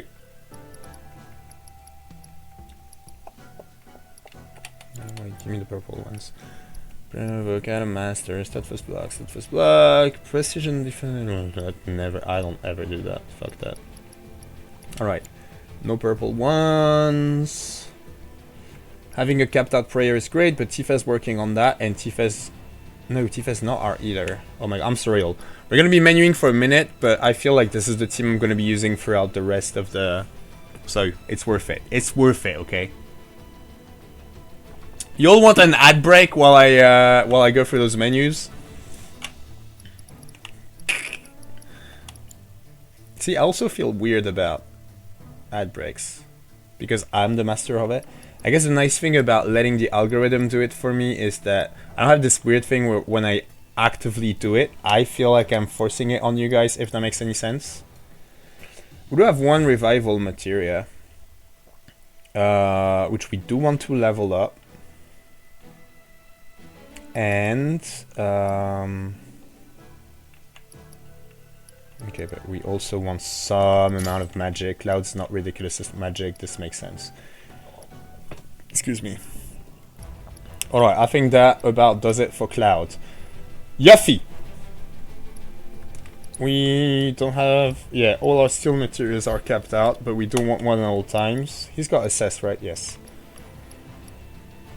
Fortification, it's capped, so fuck that. You are our new healer! Congratulations! Get some healing in here and get some revival in here. Oh my god, I've already capped 2 healing materials? Oh man, I hate using materials that are not capped. I'll never need more than 3, so I guess we just freed up a spot for Cloud, fuck this. Also, I never use magic anyway. Actually, I could just not use... No, because it's a... Good idea to cap out a 3rd one before the end of our first playthrough. Let's give Cloud wind, or lightning and wind, because why the fuck not? Cloud, you are our magic user if we need absolute magic. You've got an HP up, that's great. You've got barrier and empowerment. I do like that you've got empowerment, because I never know what to do with your ATB. But you also get a revive. Shit, I wanted to give her prayer. Which we're gonna do, and then give one of her shit to somebody else. Revive. You don't need HP as much as Tifa does, because she's gonna get hit more than you are. Not because she's my favorite. So there you go. Swap. Tifa! You get some HP up. Oh shit, sorry y'all. Give me 1 second. We've got prayer, we've got steel, healing... Revival and empowerment. Yeah. What was it that I wanted to give her? Oh my god, I already forgot. MP up. Or even... Yeah, no. There you go. You don't need MP, Tifa. You're just gonna be hitting shit. It's a good idea to level up some... Yeah, you want that. And we can give you... useful shit. Like, no... Oh, yeah. We do want 1 empowerment. If you don't mind. Cleansing. Let's give you luck up here. That was useful for the... Vice thingy. in Remake, so I'm gonna assume that it's gonna be useful here, and that way I can set up AP up. There we go. Empowerment HP up, look up AP up, ATB stagger. We got one last one, and then we're done, y'all. What do we want to give her? Do you like the idea of having a capped chakra? We're pretty close. That also means remembering that I'll need to swap out materia when I level up. I can do it, right? Because we're working on... We've got 2 lockups. We could give her another lockup. That'll do for now. Shit. Hold up. Let me give you all the good shit. We want the good summons. Cloud, you're here all the time, so you get Titan.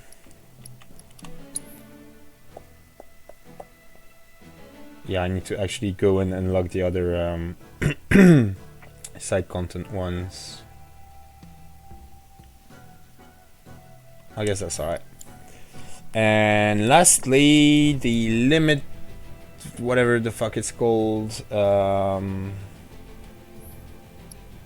Shit, how do I get to that?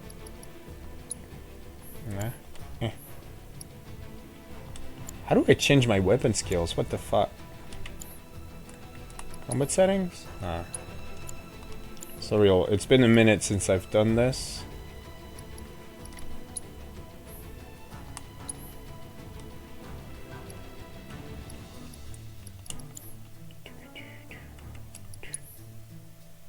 Set weapon skills. There we are. Dragon Claws. Weapon skills. Increases the duration of unbridled strength by 50%. Increases damage dealt by unique abilities by 15%. I like that.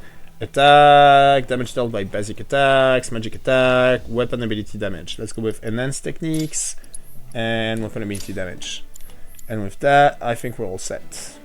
Alright, yo. Sorry, this took a minute. I'm sorry about that. And just to make sure that you'll forgive me. Ad break! Yeah! I need a short break, yo. The ad is gonna be 1 minute. I'll probably be a tiny bit longer than that because I also need a drink. But we'll be back in like 2 or 3 minutes, and then we'll fuck up some shiny, sexy, or only frogs or whatever the fuck.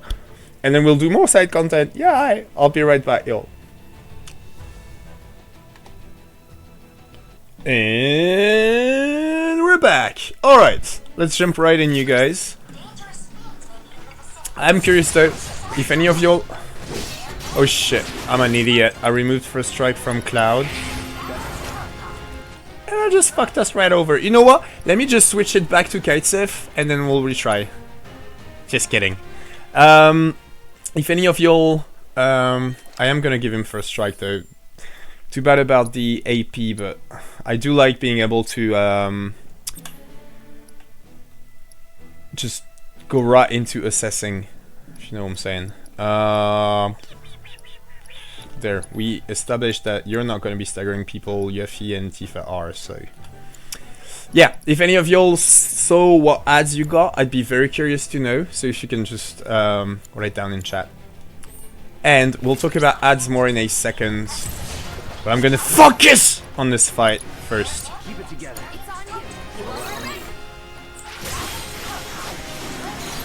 No, you don't.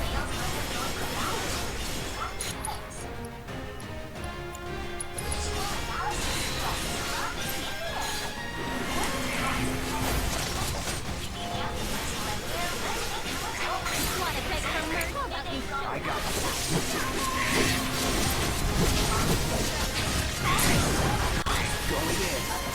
It's on you. I gave her a something that's supposed to be useful, didn't I? I thought I did anyway.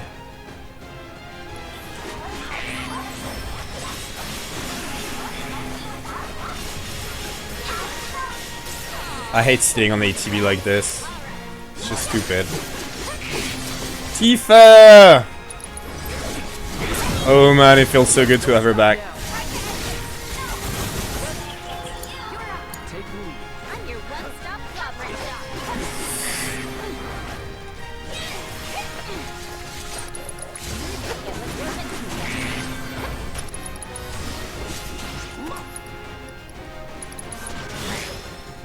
There we go!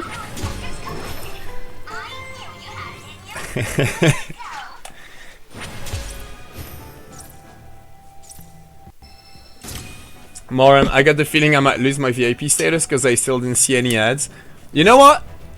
You should have just bluffed, Moram, if you like your little diamond, and told me like, oh yeah, it was definitely commercials and you know, Square Enix games. You would like it. Let me write down VIP/ads to check out whether that's what happened. And if any of y'all actually saw an ad when I launched it, I'd be interested. I also need to look at. I need to look into this shit. I need to figure this shit out before I make a decision. But yeah, okay. So about ads. I'm not too happy about using them, but also it makes a lot of sense at this point for me. And so I've chosen that thing of like, it felt very right last Sunday, and here I'm kind of like feeling the. Sorry, let me wind back a bit. The way Twitch works when it comes to ads is that if you go past a certain threshold, which is, I think, might be wrong. You all know what my memory is like when it comes to numbers, but wait. Kind of want to go. I don't know. I feel like I'm. Oh, I want to get up there. This is what I want to do.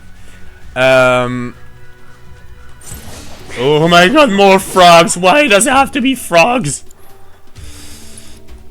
At least these ones, we can let them turn us into frogs. Amphibious creatures living in densely wooded areas. Their main form of self-defense is their ability to transform would-be predators into fellow frogs. They then dispatch this threat with furious kicks and punches unique to their species. They don't like ice, and I'll pressure them, but probably I can just... yeah. Never in doubt. Empowerment. Was that one of the ones that... No, Morgan. You've done enough menuing. No more changing materials for the rest of this stream. Unless we get stuck on a fight.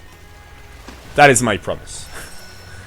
I'm not promising no more material changing. I'm just saying, unless we struggle again, I'll try and not do it. Might be losing AP, but that's alright. Where was I? Yeah, so there's like a threshold where I believe it is 1 minute 30 ads per half hour. So 3 minutes an hour means that I get 55% of the money Amazon makes off of them, instead of the default whatever it is, less than 55. And so the kind of like basic thing, default setting if you will, that also Twitch very much encourages you to use, is that Twitch itself chooses when to air ads. It's just that it warns you ahead of time, and you can you're able to just snooze it for a bit if you're in the middle of something important. And I was like, nah, I want to be in total control, so that I can only, you know, like throw an ad their way when I'm taking a break anyway, which felt like it made a lot more sense, because then that meant, sorry, I want to go back and actually cross that bridge I didn't cross or something. It was actually casino games. Good one. That's a good way to. You're such a. Oh god, you are incredible. Because I would have believed that more than, you know, definitely a Square Enix game. You would have liked it. I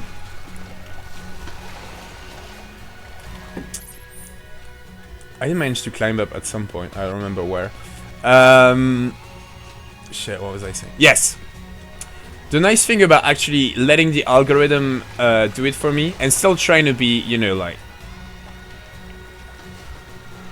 as not shitty as I can to you guys, meaning that I would warn you all when an ad break is coming, and then actually kinda take a break, kinda. If you're serious about wanting to be our new best friend, how about giving us some insider info? Well, if it's dirty laundry you're after, Yeah. I have heard whispers about the new president's proclivities. Ooh. I believe how much he spends on those fancy suits. Oh, why did I even ask? Excuse me. Also, Kaitsev is always wearing the same suit, like literally. He made president and he has not changed the suit he's wearing, so, you know, I'm pretty sure you've got better dirty laundry than that for us, especially considering who we all think you really are. If that's not a tower, I don't know what is. Am I getting any better at the Scottish accent? Oh, you've got to be kidding me. Can you jump this, Cloud? I bet he's just gonna jump into the water. Check, look at this. Yep. I knew it.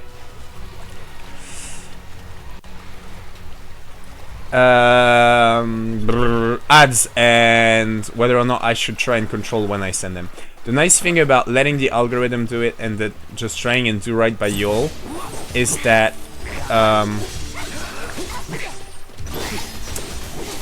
don't have the feeling that I am doing it. What the? That says new. I need to assess that. Did that sound Scottish at all? Botanical fiends that take root in heavily wooded areas. They absorb nutrients from the soil until they bloom, at which point their appetite becomes markedly more bloodthirsty.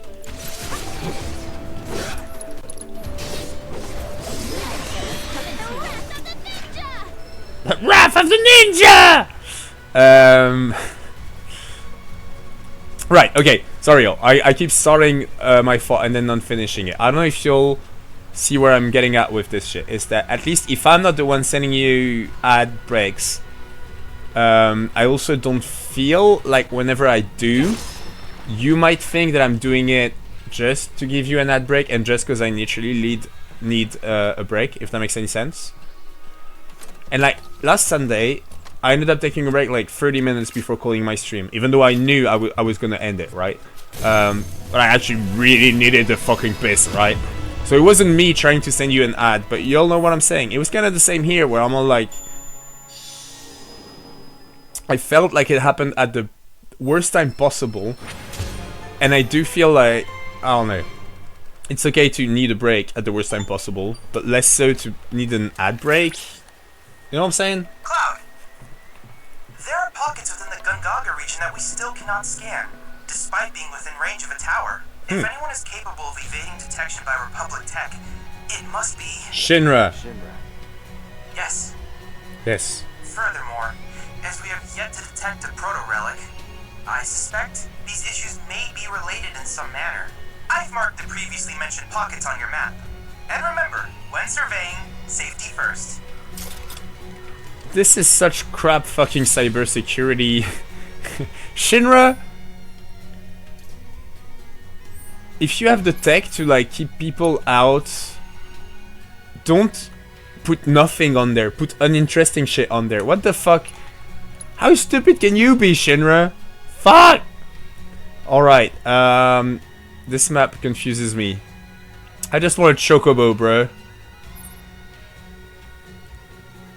Should we just... yeah, let's go down the tower and keep hoofing it so that we don't risk missing anything or anything. There we go. Alright. Because there were all those, like... bridges and shit.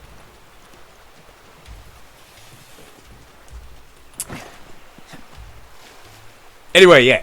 I feel like, if y'all don't mind being my guinea pigs, I kind of want to try switching the ad thingy to the default setting, seeing how it works, how happy I am with it and shit. I do feel like it's kind of a shame, since I know I do tend to take breaks. I think my average is like one about every hour and 40 minutes or some shit. It makes a lot of sense to try and put the ads at the same time, so that... I know that was very anti-speciest of me, but... but yeah, that would mean we get both ads and then breaks. And then I guess I could try and take a break when an ad is coming. Just there will be a lot more ads than I actually need. Here's a cache, an actual one with treasure in it. And this little chocobo! Give me a second, you little adorable creature. I'll be with you in a second, okay? I just need that one other chest, and then I'll come and find your home. There, I found the chest. I'll be right with you. Ooh, we got 3 Maiden's Kisses for trouble. Yes, alright, I'll follow you. Take me to your people!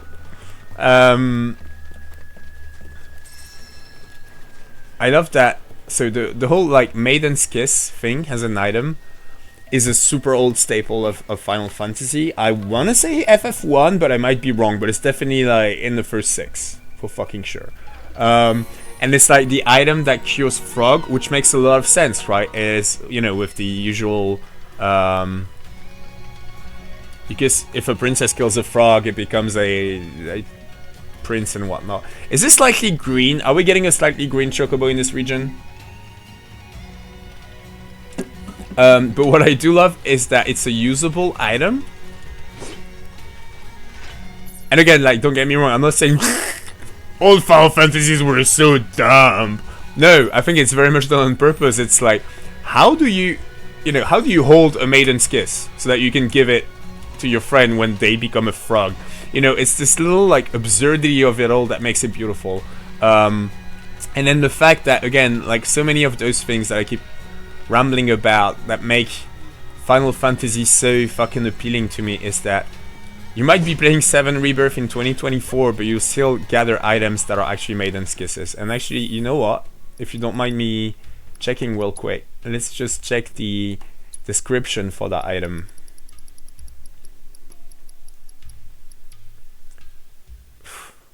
That's just sad, bro. Removes toad-related curses. But what's interesting, though, is that it's in a little flask. So, I guess it's Maiden's Kiss juice. So maybe the way they harvest it is they ask maidens to kiss something or someone and like just like drool a little bit so that they can get some drool in, but it's drool that actually came out of their mouth while they were kissing, and that makes it a Maiden's Kiss juice. I don't know. But interesting, isn't it? And like always, if you're going, oh for fuck's sakes, it's not supposed to make sense.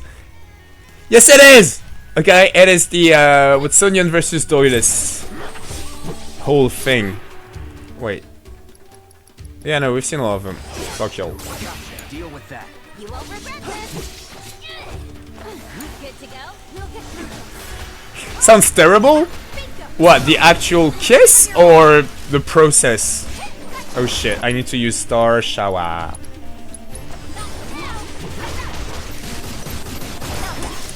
but not my best. Not my best. I mean, if it is...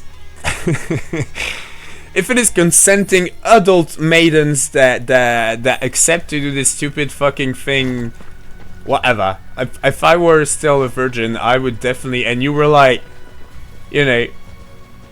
Hey, do you want to spend 4 hours kind of like drooling while you kiss this piece of metal? And I'll give you 40 euros for your trouble? I'd do it. Fuck yeah, you know, harvest my Maiden's Kiss, bro. I'd be all for that shit. The drooling, I don't know. We're French. Are we supposed to kind of like a bit of drool when we kiss or something? Isn't that how it works?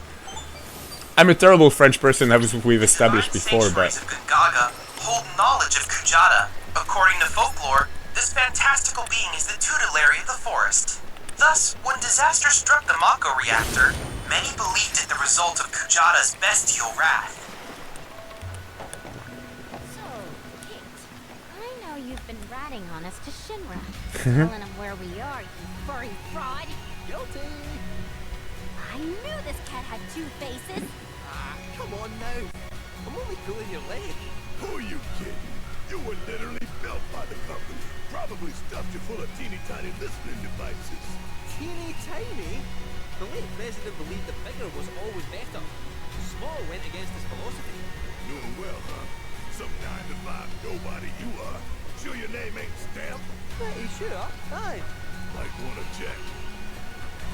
They are really... Again, I don't want to do the reveal here until we see it in one of my playthroughs, but... Okay, Yuffie, are you okay, girl? Did you have those pink mushrooms? I'm here if you need to talk. I'm here if you need to talk.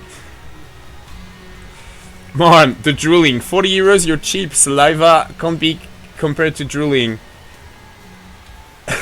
I'm sorry, can we talk about Yuffie? Is she having a breakdown?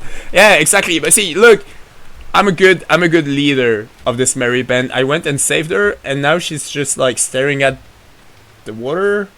Yuffie? You okay? I'm sorry. Can we? Can you explain that to me? Can you explain like I'm 5, Marm? What is the difference between saliva and drool? It is literally the water. I mean the liquid that comes out of your mouth, right? And I guess drool has a connotation of like you drool when you sleep or when you can't control it, whereas saliva is just when it's inside. Is that the difference? Saliva is when it's inside, and then the minute it leaves your mouth, it becomes drool. What even is the semantic difference between those two words? People, help me out there. In any case, when people French kiss, do they exchange saliva or drool? And is it that much of a difference?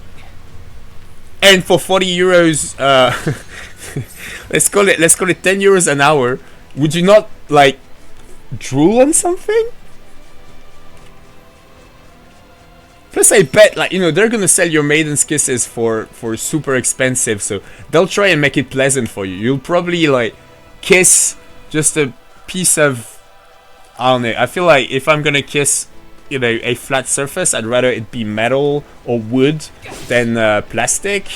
But in any case, you know, they can probably add your favorite flavor on top of it. You know, kiss strawberry, you go for it.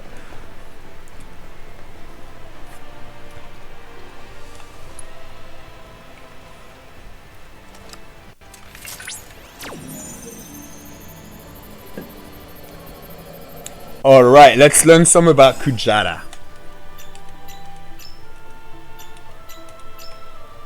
Easy.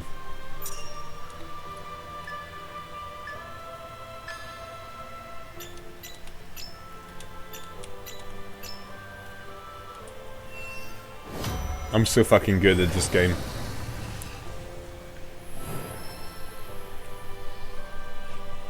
I really hope this shit on hard mode is gonna be actually hard. Because this could be fun if it were genuinely hard. I know, the concept is really nice, I think. Analysis complete. I managed to extract the necessary data from the crystal. This should allow me to strengthen your materia.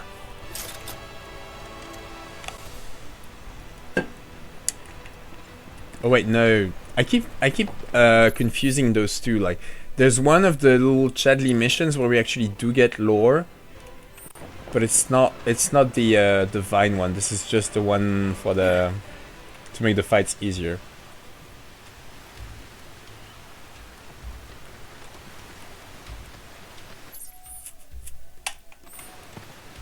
Alright.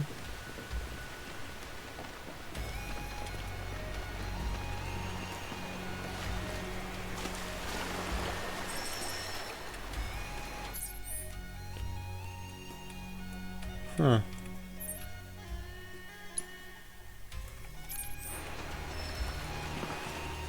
It feels like it's this way, doesn't it? Yes, Morgan. And if it feels to you like it's this way, you know what you want to do is go the opposite way.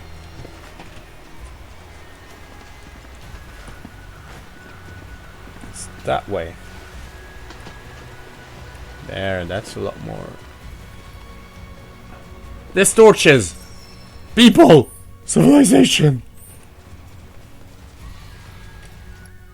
Alright, Marm. Drooling is like a pool of drool. An excessive amount, at least. Saliva is a normal quantity that is usually swallowed and remains within the mouth. You can't not exchange saliva while French kissing, but you're not supposed to clench your partner's... you're not supposed to clench your partner's first in the meantime. But that's just my old person point of view, don't mind me. Also, you don't like French kissing. Somebody told me that.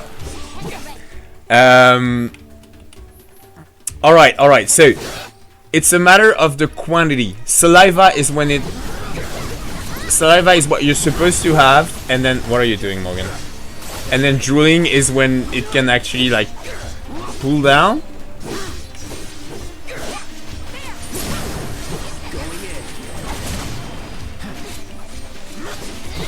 Which I feel kind of like, okay, it all goes back to the same thing in the end, kind of, doesn't it? Like, if you have too much saliva, some of it is gonna come out and then it becomes drool. Or if you cannot properly swallow your saliva for whatever reason, I'm guessing most of which are out of your control. Yes, Owl. Where are we headed? Where did you go?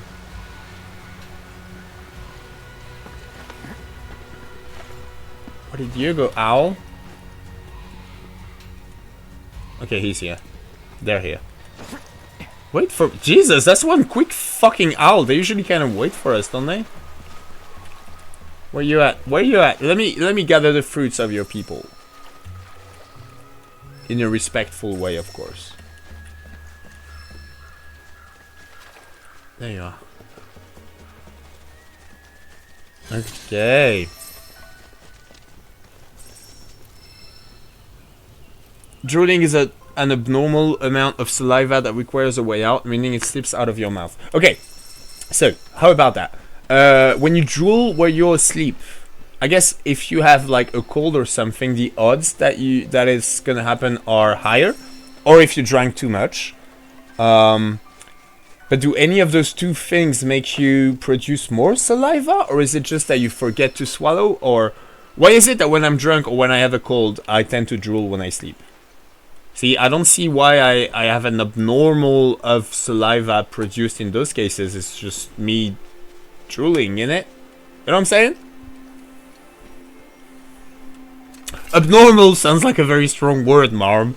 Is what I'm saying, I guess. What even is normal? I realize how cheap an argument that is, but you know, you understand, you know what I'm saying, right?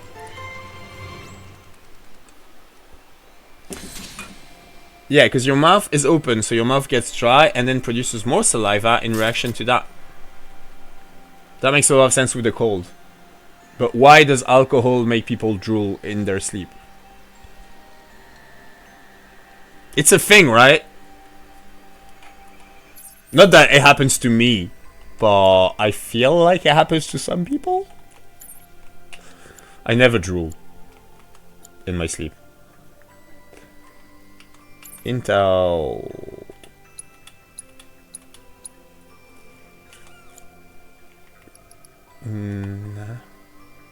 Yes. Region Intel. There we are. That's the low one. That's what we like. Gongaga, a recent history.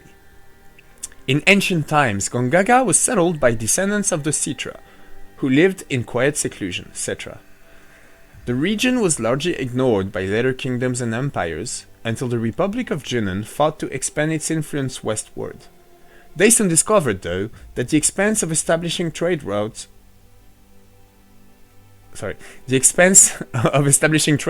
through such dense jungle far outweighed the benefits of reaching the small communities there, and elected to instead construct an airstrip,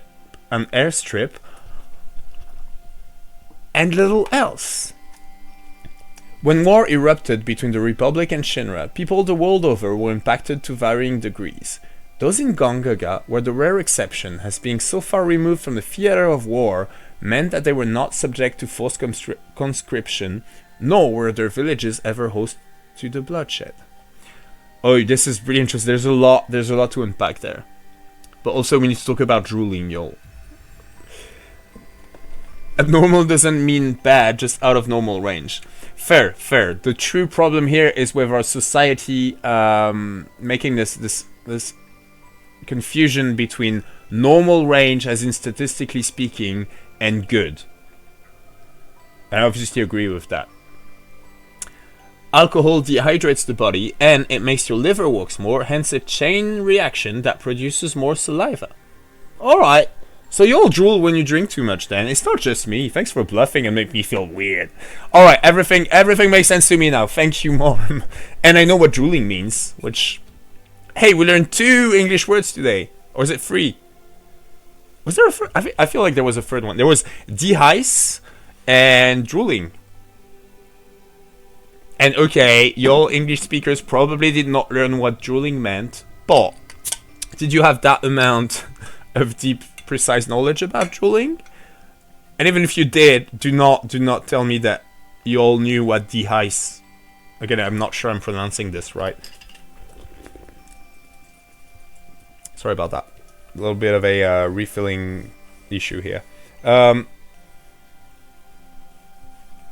me write the word I'm talking about in chat, just so that you all know what I'm talking about.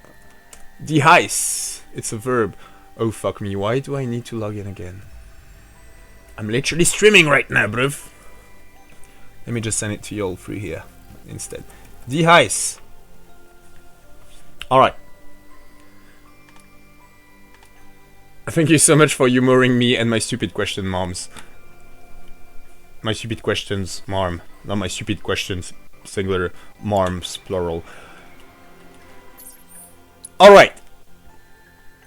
We've got an answer about the airstrip. It is when the Republic tried to annex. Is that a word in English? Like, to make Gongaga part of their Republic. God damn it. I'm sorry, y'all. I'm just getting used to that map. Oh, all the maps are on the other side of the village, which I guess is good.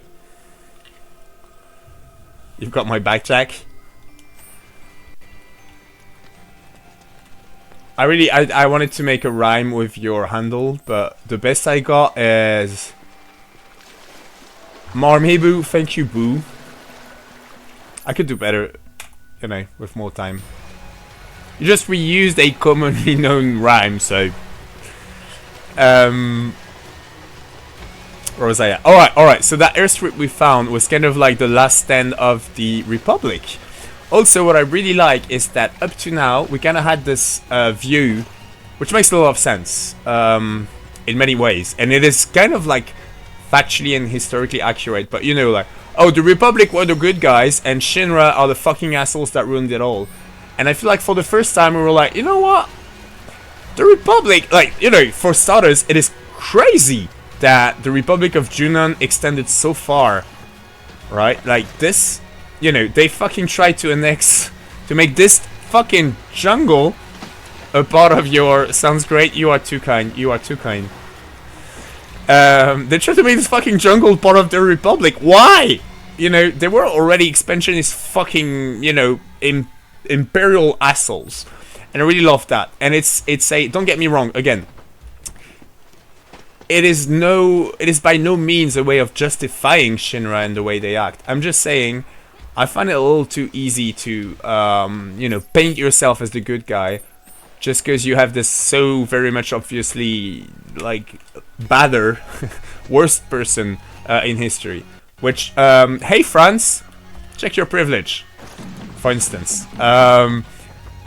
You know, so I find it great. And again, not to diss on OG, things were different. The amount of money and time and fucking... It'd be really interesting actually to look at the budget for OGFF7 versus budget and manpower. How many human beings worked on OG7 versus how many worked on Remake/Rebirth. But, you know, even beyond money and all that, things were different and shit. And it is a fact actually that when you listen to, you know, Kitase-san or Nomura-san or Sakaguchi-san talk about how things happened back then, and kind of like what they had in mind when they came up with what would eventually turn out to be OG7 or 8 or 9, is extremely different. There was so much going on in their minds, right? Like when the creatives went, okay, this is what we're doing next, it was supposed to be even crazier than what we got in many ways. Anyway, what I'm saying, when I say I really like that they added this here, I do not mean this as a diss to what they managed to get into 7. It is no... Hey, do you all know what this is? Oh no, this is a cache? Yes, it is. It is, Morgan. Shit. I thought this was the answer to my earlier question. No, it ain't. What? Are you scared, Cloud? What the fuck? Just... Yo! Grab that rope. There we go. You've got gloves and they're like made of metal. At least one out of the two. I'm not gonna say even I could do that, because I ain't sure. But I'm pretty sure if you give me two like metal gloves, I probably could. Could I? I don't know. How high was this? 20 meters maybe? I feel like I could. I feel like I could. Krieger could do it without metal gloves, just the sheer power of his thighs and whatever else you use when you climb down a rope. Anyway, I'm getting sidetracked again, aren't I? Yes, I like that they can add this extra layer of, you know, this is an actual world where shit went down. So yes, right now there's this obvious expansionist, fucking, you know, imperialist, hyper capitalist, and Shinra is bad. Shinra is supposed to be a, you know, stand-in for many of the bad things that are happening in the world today. But it's not as cute. It's not a black and white story. It's not a good and bad story, because there is no such story.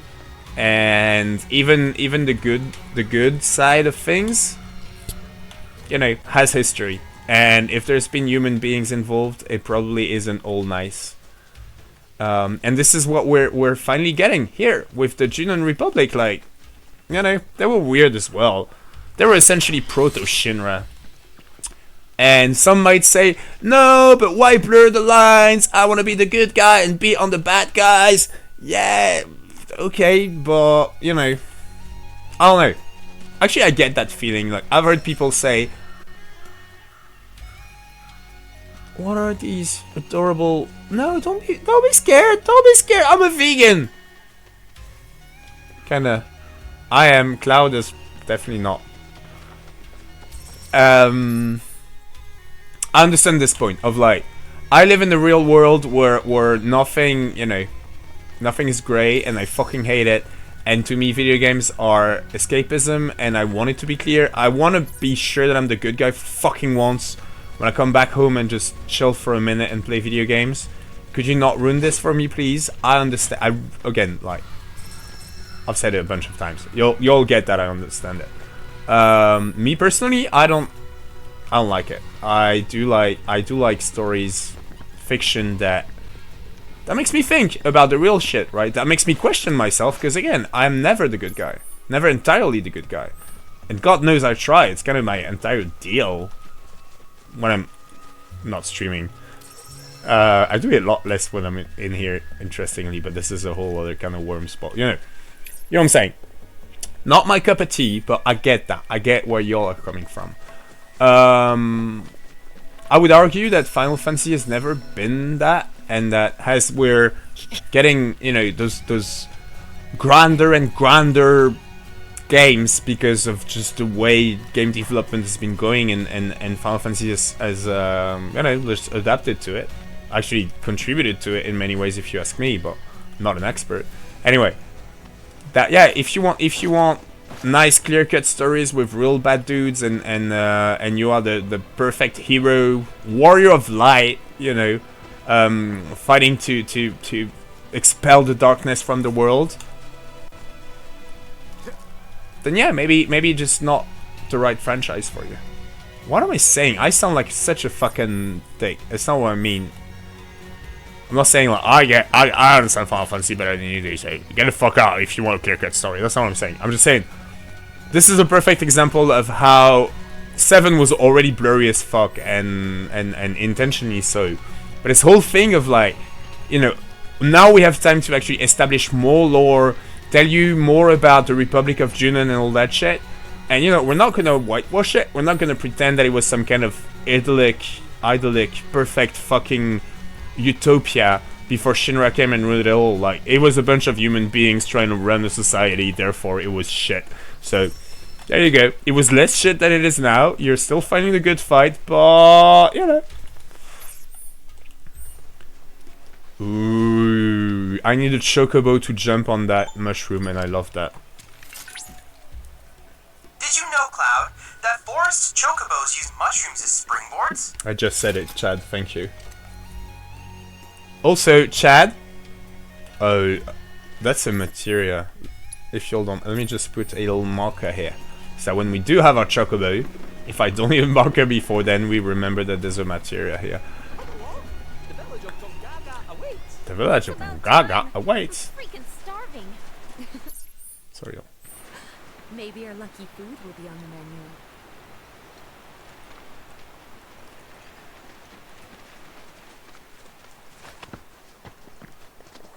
I don't know. I feel like we're almost in Gongaga, and I probably kind of want to like pause and talk about it before we reach it. And specifically the difference between OG Gongaga and what we're getting right here, which is, wow, there's a lot there. Okay, even the way it looks. We're doing this, y'all. I hope y'all won't hate me, but again, this is what I want to do with this. So, y'all. Also, spoilers ahead. Not for Rebirth, obviously, because I haven't played it myself, but for OG. Not all of OG, but OG up to essentially this point, if you kind of like look at the equivalence, right?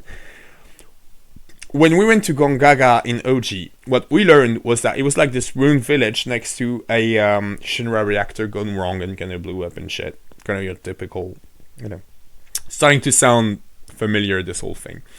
But the interesting thing was that we also learned that this is where Zack is from.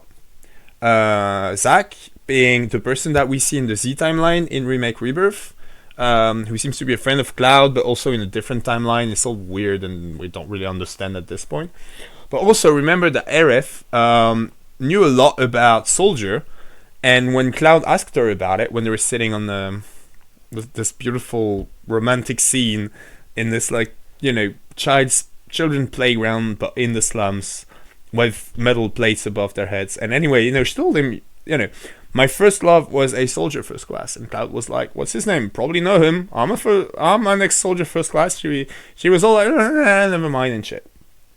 And then in OG, when we reach Gongaga, it's this regular old village. We definitely get zero lore about they are people that never got, you know, that were never forcefully made a part of the Junon Republic before Shinra even showed up and shit. We didn't get all that. You know, I'm getting this very strong Berber feeling from the Rebirth version of Gongaga. I don't know how you pronounce it in English, but the Berber are people that live in northern Africa, especially in Morocco. And when French people went there and fucked things up and shit, like Shinra shit, there's actually, you know, parts of Morocco that were never officially French, because the Berber tribes there just like fought them off during all the years of French oppression. Like, you know, they never managed to just like fucking colorize the entire map. And I feel like this is it, right? Like Junon came and was all like, you're ours now, except it was the jungle. They could not fucking deal with this shit. And the Gongaga people were like, no, you fuck off, Junon. We don't know what happened since then, since Shinra showed up, but that's what we just learned, right, about the history of both Gongaga and the Republic of Junon. Anyway, knowing this, even if it is historical, and then when what do you mean, Tom? Zack wasn't even a thing back then. You mean OG7? He absolutely was. Are you kidding? We hear about Zack when we reach Gongaga at this point in the story in OG. So he might not have been supposed to be as big of a deal as he's become in the grander scheme of things now, but it was always planned that you know, Aerith has an ex-boyfriend. His name is Zack. We learn his name when we reach Gongaga in OG. Cloud is weird about the whole thing, says he doesn't remember him. I'm guessing we're gonna see some more of that, but yeah. What I'm saying is that OG Gongaga did not have all this lore. And actually, if you guys remember what it looked like, whether from playing it or when we did the OG playthrough, it was nothing like that. I mean, I don't see much, but it's like this mushroom-inspired architecture. They look, I don't know, it seems like a thriving village, at least from here, doesn't it? That was not what Gongaga was like. Gongaga was all messed up. It was your typical, you know, Shinra came and everything is shit now type shit. I'm just really excited about this and what this means about Zack's. And again, we'll see. And usually when I do this, like, I'm gonna, you know, make predictions on stuff, especially lore and shit. Especially Remake/Rebirth specific lore. I'm either totally wrong, or everything I say, like, we'll figure out that, they say it in the first 3 sentences, and either way this little break was useless. But still, I find it interesting, if I'm right about this entire thing, what this means about Zack, and especially Zack's heritage and, you know, family. Again, I don't want to say Gongaga probably changed a lot under Shinra. And maybe for all we know, Zack's parents moved in to Gongaga, you know, a few years before he was born, or when he was 8 or something. Maybe he does not have that Gongaga culture or anything. But if he does, it's extremely interesting. It's not something we get from OG, or at the very least not that early on in the game. If we get it later on in the game, I definitely don't remember any of that. And it's a very strong thing, right? It's not the same thing being descended from, if he is, again, no reason to believe this at this point, but from people that have fought oppression for decades, at the very least, maybe centuries, and being descended like the entirety of our gang right now from people that either were part of the oppression or directly suffered from it and it lost. I don't want to say it's not about winning or losing, but you know what I'm saying? Like, it's a lot more. It's a lot more front row seat to oppression than maybe Zach's got in his education, in his culture, in his heritage from his cultural roots and shit. Again, I'm assuming that Zach's family is not just living in Gongaga, but has deep Gongaga cultural heritage, which we have no reason to believe at this point. So maybe, and again, probably, let's check it out. I just wanted to point this out because I find this extremely interesting, and it's definitely not from what I remember of playing OG years ago, and from what we've seen of him so far, it's not something I would have immediately assumed, you know. So I find it interesting. Just wanted to point it out. Let's go, y'all. Let's go.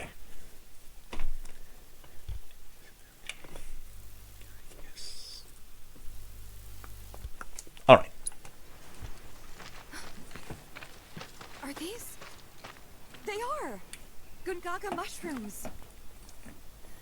They may be hard to come by in Midgar, but here you can't move for the blasted things. Wow.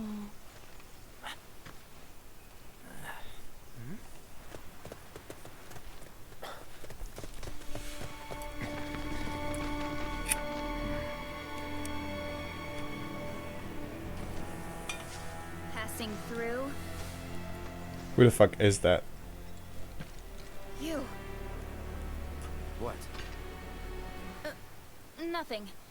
For a second, I thought you were someone else.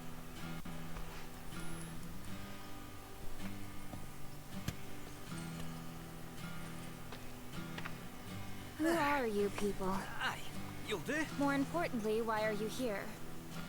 Not to survey the reactor, I presume. Ah, no, just to study it. We're on a wee field trip, you see? Wee shh. Well then. Aww. Welcome to Gongaga. I'm XVI, Coalition Captain. And sorry, didn't mean to startle you before. Just doing our jobs. Oh shit. Back to your posts. Ma'am.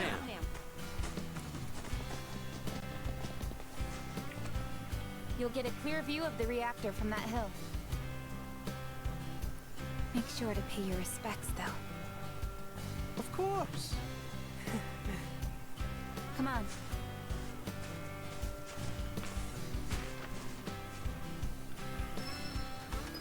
Alright. Oh shit. It is XVI. We're not supposed to know who she is, unless we've played all the games. That changes everything I've just said. Of course it would. I kinda announced it for what it's worth. Does it make it a tiny bit less bad? I'm sorry, all. And The hill's this way. the hill's this way. The hell are you doing? The hill's this way. Yes, XVI. I really like her though. She's a quiet one, as you can tell. Let's keep it that way. Okay. Don't get a lot of visitors, what with the jungle. Can't even remember the last time. But that's part of this place's charm, I suppose.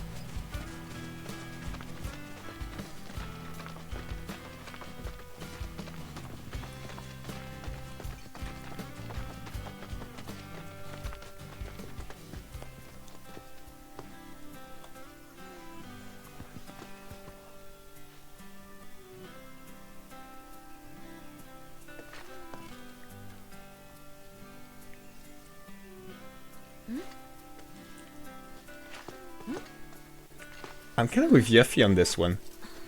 We don't know who we're paying respect to, you guys. It's kind of weird. Thank you. So what is this?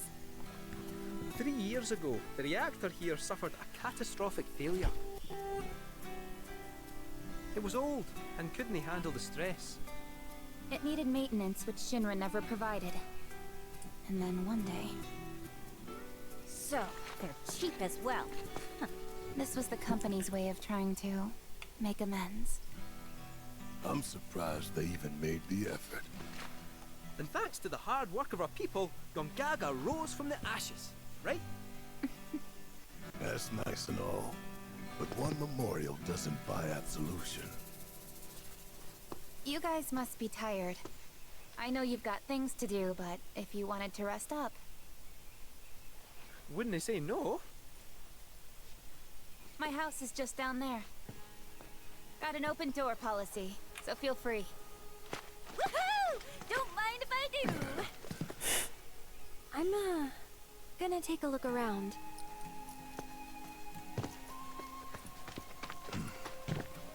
Seriously, get some rest, okay?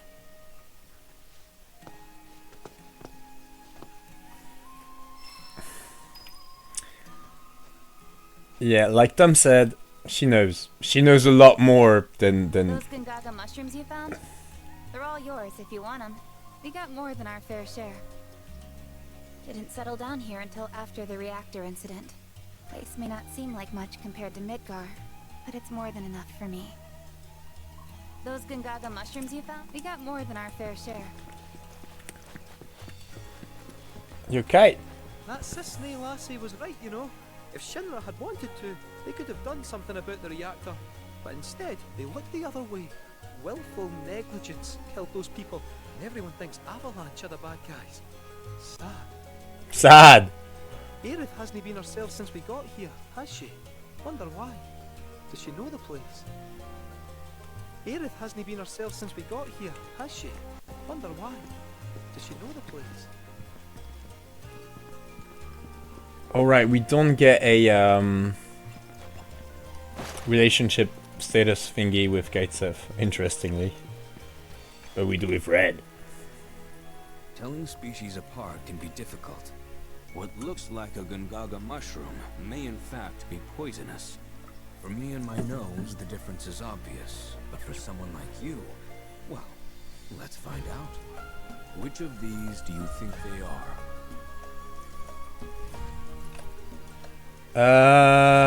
Alright.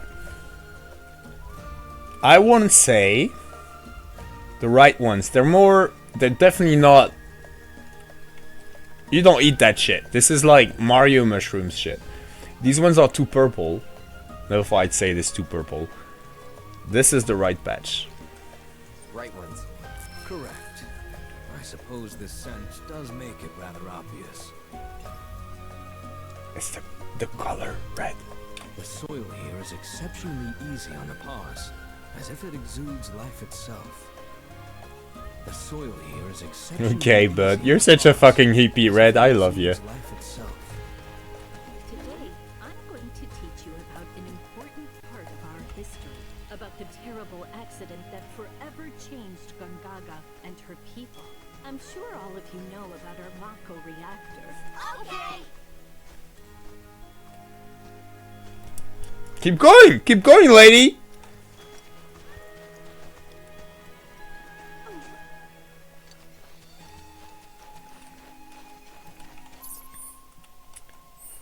All right, we're getting some story in,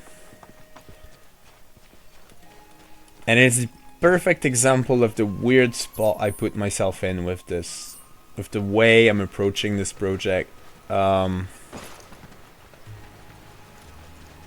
Like, I know more than I would, even if what I had was, you know, perfect memory of my OG playthrough all those years ago, and then discovering Rebirth and Remake, you know, along with you guys. But the truth is that it's not that, because I've been playing Ever Crisis. We're not only responsible for keeping people safe, but the Chocobo's healthy too. Oh, you got Chocobos? Keep villagers safe. Chocobo's healthy. Okay, got it. Why is he telling you this? Are you new to this village? XVI just said that you never get visitors. Who are you? Wasn't surprised. Who are you people? Are you actual Gongagans? Because I kind of just went on a huge rant about that. Hey, you ever see that old rattle trap of a plane in action? Can't believe it's actually capable of performing stunts. The vapor trails it leaves behind are pretty enough, but I'm dreading the day it comes crashing down in the middle of town. Something's up with the reactor, but the GYC is on top of it.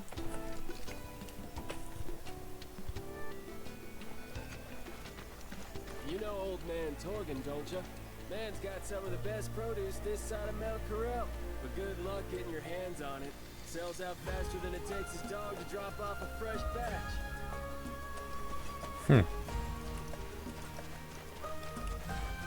Fetchy dog. That's interesting.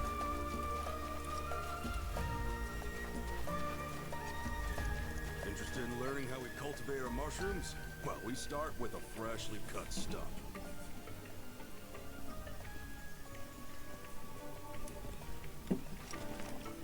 Okay. Again, you could have kept going, sir, but alright. Can't believe it's actually capable of performing stunts. We in Shinra. Why, hello, Cloud. Did you enjoy your buggy ride? The tires are reinforced to provide traction in even the most slippery of sands, which means you can explore the dunes at your leisure. This also means you can gather more detailed intel about the desert for me. Kid, you little piece of shit. I literally got you all the desert intel I could possibly get. Questions about world intel? Nah. Let me just... No, he's not the one who gets... fucking... What's it called? First try.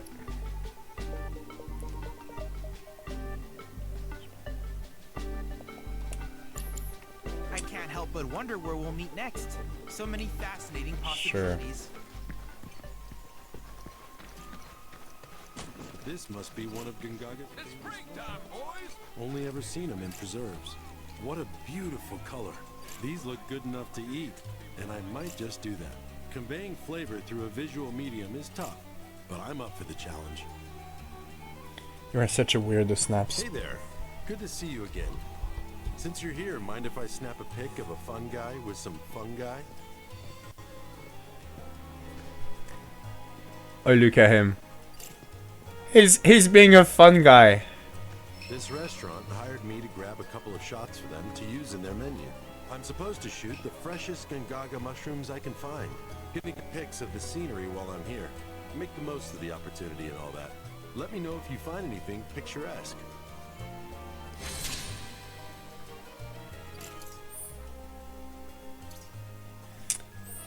Always the easy spots with you, Snaps, innit? Alright.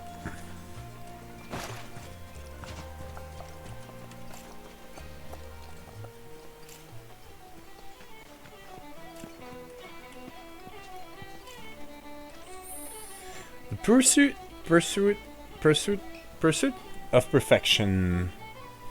I've been striving to create the greatest weapon that ever was, but despite my best efforts, I've yet to make any meaningful progress. There's an essential element I'm missing, the seed of inspiration, but I know it's out there. I just need something or someone to help me grab it. Sure, I'm something or someone.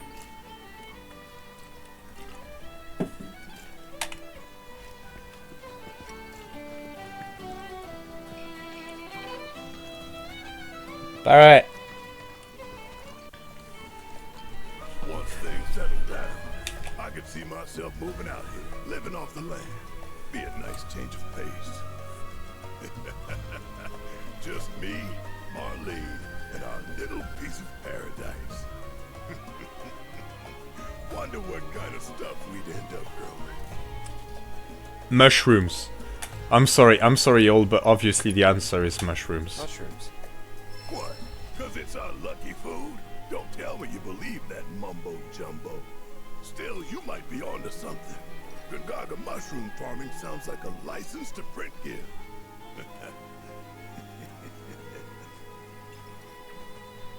Shinra's doing its damnedest to bleed the planet dry, but she's still got life in her, and we gotta help her keep what's left. Preach it, brother. Shinra's doing its damnedest to bleed the planet dry, but she's still got life in her.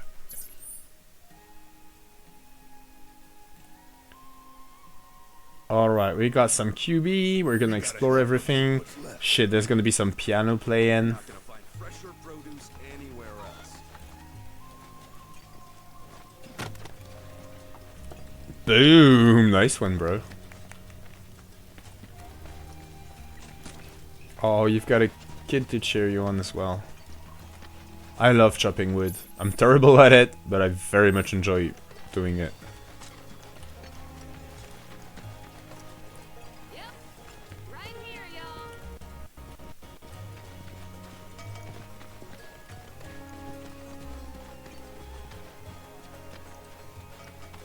Y'all know me, we're gonna get all the side dialogue. Are you pissing on this door? No, you're painting it. What's better? Hmm?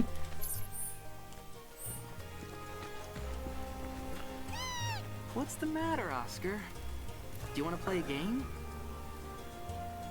Oh my god, there's a Chocobo QB player and its name is Oscar, which is fucking amazing, y'all, because Krieger's Chocobo's name in 14 is Oscar. Don't ask how I can tell, but you're into Queen's Blood, aren't you? Yes, sirree. Great, Oscar. I found someone you can play against.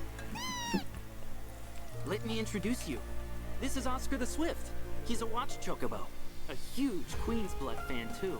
He gets cranky if he can't play at least one game a day. So, how about it? Mind going around with him?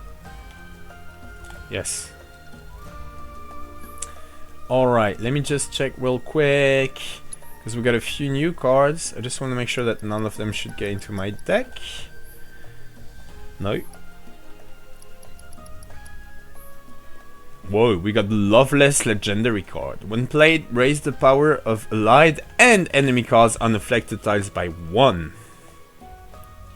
I do like it a lot, actually. Let's get Loveless in.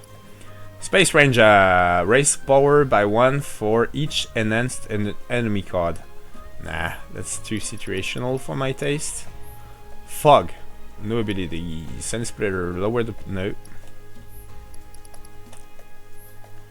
When you win the lane, receive a score bonus of 10. That is fun. I do like that one. When all enemy cards are the snow, raise power by 2 for each enfeebled enemy card. Nope. The Crystal Heart resolved and an overwhelming amount of power. Oh, just because it's an 8. Fuck that. When first enhanced, lower the power of allied and enemy cards unaffected dice by 4. Play lower the power of allied and enemy cards unaffected dice by 4. When played, spawn hype Johnnies, cards that enhance while in play in your empty positions. This is weird. I feel like this is like Shiva, like it is an end card. But it's also the one that makes the most sense, but I don't know. I don't have the level yet to play that sort of shit. It's positioned in the shape of a certain gold saucer attraction. Good for you. Okay, I just want to get the Loveless in. Plus I love that, you know, we're gonna play the Loveless card. I definitely love my my good old Shinra troopers or security officers. You're good, you're good, good. You're good. Good, good. How many do I have? I've got 2 J unit. No. I do have 2 Mews.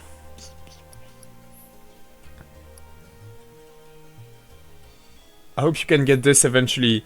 What do you mean, Shadow? Do you mean the Loveless card or do you mean Rebirth? I think I'm gonna remove Titan, y'all. Just to really fully play you know, the tactician deck. Rebirth? Yeah, man, so do I. It is such a great game. I really like it. I'm a Final Fantasy fanboy, like I keep saying and shit. I like most Final Fantasy games, but Rebirth really is fucking perfect, in my opinion, in a great many ways. So absolutely do get it the minute you get a chance, Shadow. Yo, you were talking earlier on our Discord about how you were considering getting a new like gaming platform shit. I don't want to be this guy, but don't you want to get a PS5 just so that you can play Rebirth and 16 sooner? Tablet better for you at the moment? PS5 is not very portable. Yeah, damn right. Alright. I ain't got much to say against that. It is not very portable, that's for fucking sure. Or a Switch. There's actually been some I don't know if y'all have been following the rumor mill about the whole Nvidia leaks and shit. But I've read some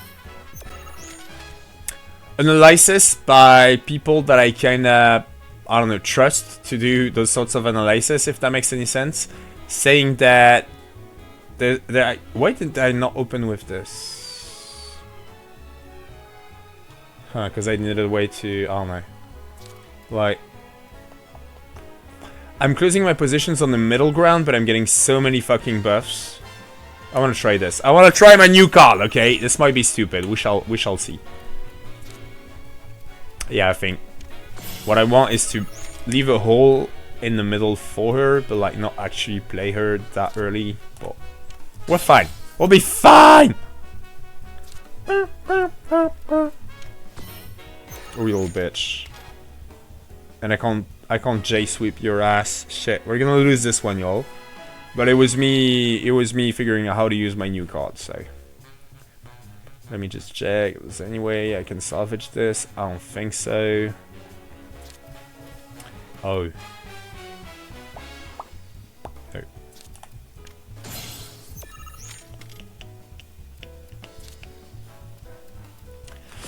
So yeah, even if you're like me. Oh, this motherfucker killed my. He killed my Loveless! No! That's alright, we'll get him back for that.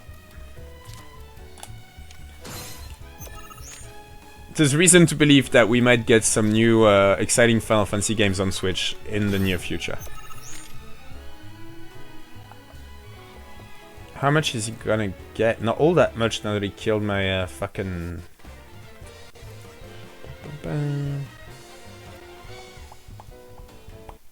I think we're fucked, you guys. I'm sorry. Let's try that for now. No, I just gave him the top row. What am I doing? It's alright. He's getting his own cards. For whatever reason. Let him.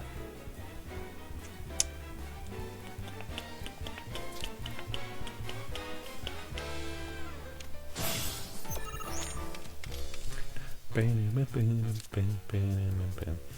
motherfuckers got the chocobo too? Fuck that.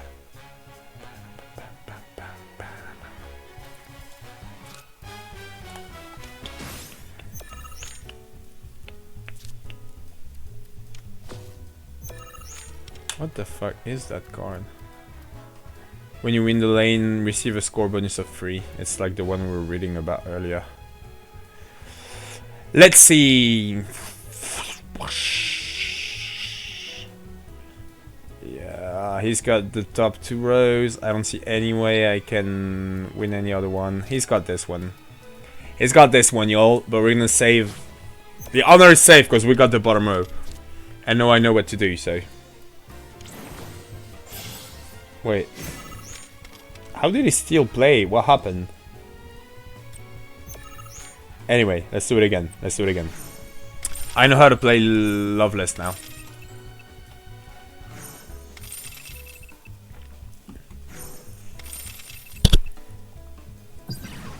Ouch, that hurts. 22 to 8. You. Let's go. Alright, what do we got? And again, we've established that cards that you mulligan, you'll never actually get. So we want a security officer for our opener. Scrutinize is so very situational. And then anyway, no, I removed one of my 2 Mews. Shit, I don't know. Skip a Mew. Remove Zemzolet. And I guess Cactuar. I do want a lot of 1 cards. Let's try that. True blood. Alright.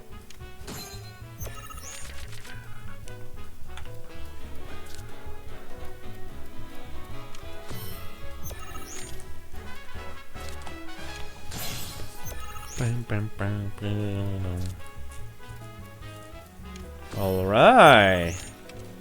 You gonna play rough, huh?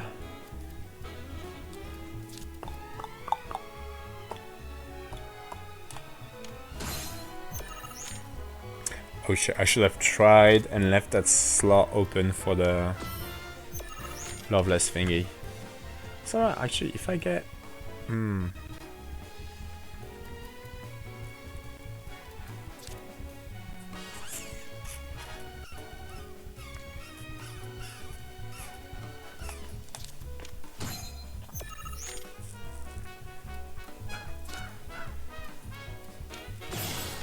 No you don't, you motherfucker.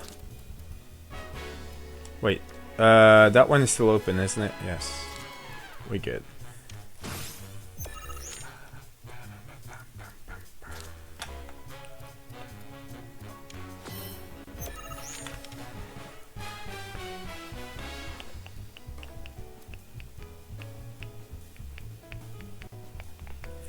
Right, now we need to think for a minute.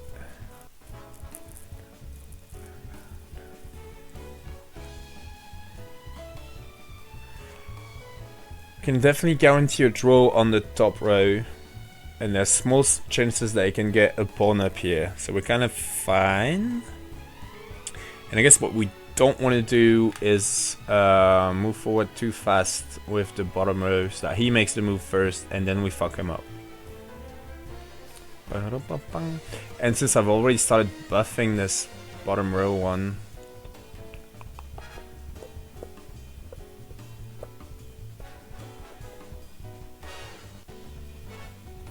or if I play a crystalline crab here, I get 3 pawns on the bottom row, which is gonna help me. Worst case scenario is that he tries to catch this one that's super buffed. Oh yeah, and then I can't. And I catch it back with my scrutiny. And he's not gonna expect that, right? And I also get the... I wanna try this, y'all! Now he tries to play something to get my last pawn. Or he does some weird shit. I don't understand what that was. I don't care. He a fucking lizard and we fucking won, so... Fuck him. Oh god, fuck. What was that? That's okay, I think we still won. I forgot that this was a thing now. There's cards that fucking... We're fine, he can't come back from this shit. Even if he's got cards he can play on top of his cards, look at this shit. What is that? What the fuck is that card? Replace an ally and raise the power of allied cards on affected tiles by the replaced ally's power? What? What are you trying to pull there, motherfucker? I got 25 points on the bottom row. What the fuck are you gonna do? Yeah. You're drunk, Oscar. Or maybe just like a chocobo, and it's not really your kind of game, because this is very much a human game, but in any case, go fuck yourself, Oscar. Yeah, I don't understand that fucking card. Replace an ally and raise the power of allied cards on affected tiles by the replaced ally's power. Alright, so you transfer the power of a card to the top right, while also giving you 2 ins. It's actually kind of good. I don't understand. Whoa. This is the first time I've ever seen Oscar lose. Didn't expect that. Seems like he's a little bitter. Anyway, thanks so much for indulging him. He can make it a lot harder for us to do our jobs when he's in a mood. Really, believe it or not, he's gonna make his television debut soon. He'll be up against a dog that plays Queen's Blood, and we have to make sure he wins to help drive up tourism here. Why? He'll pull it off. You guys want tourism? I'm so confused about Gongaga. Who the fuck are you people? What do you want? How long have you been here? Who are you? What is this? You ever heard of that blacksmith named Izo? Well, maybe you haven't heard of him, but you've heard him if you've spent time in the jungle. Cooped up in a smithy, yelling about forging the ultimate weapon. Needless to say, he's a black sheep. Okay, bro. I do actually need to go meet Izo. He posted something on the bulletin board and I picked it up. Oh, you buying? I thought You just wanted to chew the fat. Chew the fat. Ooh yeah, I want Jungle Arcanum.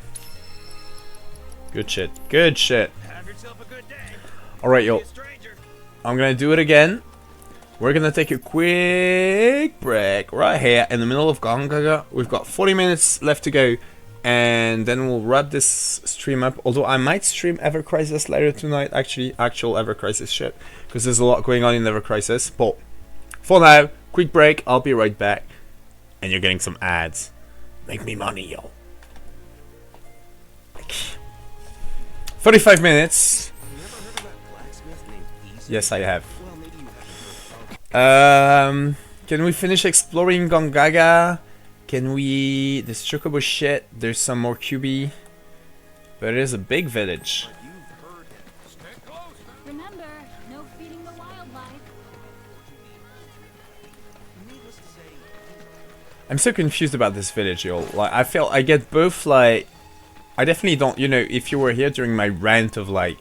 Oh, this Gongaga lore is extremely interesting because I did not get that vibe from OG. I'm definitely not getting that vibe from it now that we're in there. Interesting. Coalition. What coalition? Who are you talking about? What is Cisne's spot in it? What is going on? What is this place? Who are you people? And who is Cisne? Oh my god.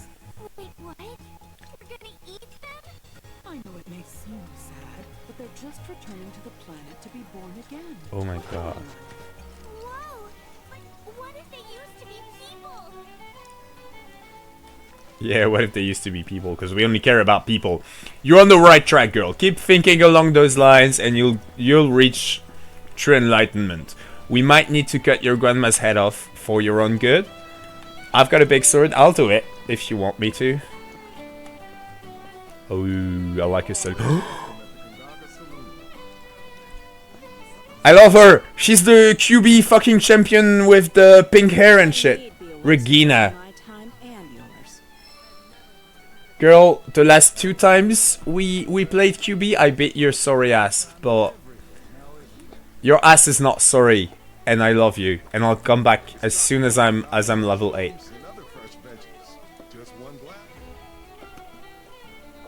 I love that. What the fuck, Cloud? Okay, first of all, it's interesting that in Rebirth, when you walk into a bar, Cloud can just kind of pick like a random non-empty glass and fucking chug it.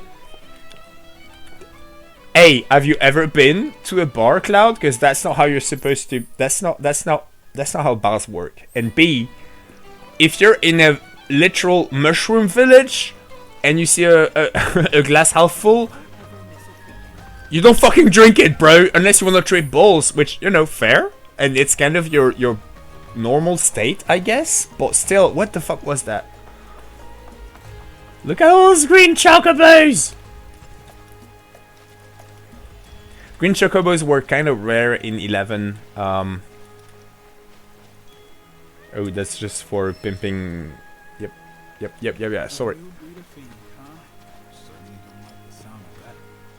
You're stalking you guys? Okay. Can you tell me where I can catch a green chocobo? Time to get these birds looking spiffy.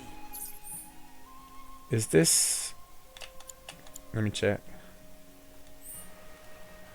This is probably Cisne's house. Let me just hard save just in case I accidentally move forward with the main story before we're done exploring, but I feel like it's gonna tell me go talk to everybody and then... Nope. Nice. Those creepy ghost things aren't in any bestiary I've ever read.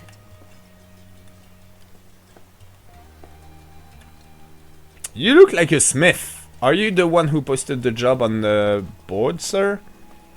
Because I've been looking for you. Oh, you're like a gun maker.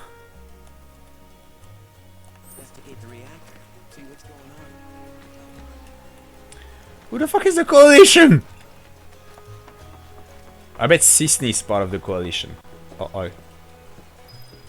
No. No! This is our RF date moment.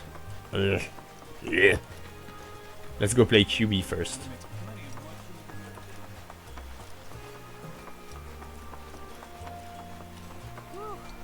Finally. Glad to get all that planting out of the way. Sure hope this year's harvest turns out to be a good one. Yeah, then we can spread the wealth around. Better make sure it's spread evenly, though, or we'll never hear the end of it. Aw, you guys are communists! I love this place! Where have you been all my life? Can I move here when France goes to shit? We've been here, right? Have we been here? Yes, we have. You're feeding the chickens. Mushroom powder. So they're nice and high. And there's this whole... We have not been down there. Ooh, we can go and swim in the river. This is the best village. I'm with Barrett. I want to move to Gongaga when I'm retired. I think. I'm still confused about who they are. You know. And how it relates to the history of the village. But unless it's something absolutely terrible, which it probably is going to be, I think I'm down. See how they dry their mushrooms here? Bet they'd make for a mean stock. Doubt there's much it wouldn't improve. Soups, pilafs, maybe even a pot roast. What sort of thing would you go for? Oh shit, Tifa. Motherfuck! No, pilaf! Pilaf! Oh shit, I hit the... With the pot roast. Ah, why does that not surprise me? That's not what I meant! I remember Mom saying how Claudio's was the best she'd ever had. If you tell me what it was like, I could try and make it for you. Tifa, I'm sorry! I'm a vegan now! I've changed! Eating Gongaga mushrooms every day. Now that's luxury for you. Yes. Imagine eating Gongaga mushrooms. Also, pilaf is like a certain way to cook rice, isn't it? That's what I was gonna go for. But I feel like what I mean when I say pilaf and what she means when she says pilaf is probably not the same thing. But if she means like some kind of like mushroom risotto, that sounds fucking amazing. That's what I wanted to say. God damn it. The soil here is exceptionally Yes, I know. You've said red. Okay. I do believe we've only got the piano and QB to do.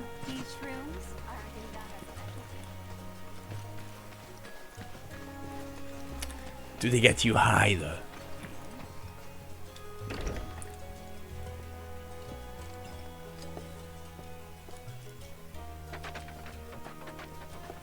How may I be of service to you? Oh my god, I've missed so many pianos. Where the fuck were they? I regret that I've nothing to award you. Or, interesting. That's fine anyway, I'm so fucking shit at this minigame. Alright y'all, this is gonna be painful, but it'll be just a minute. Just a minute. Cinco de Chocobo. And then we'll play QB and I'll shine again. Or, you know, shine.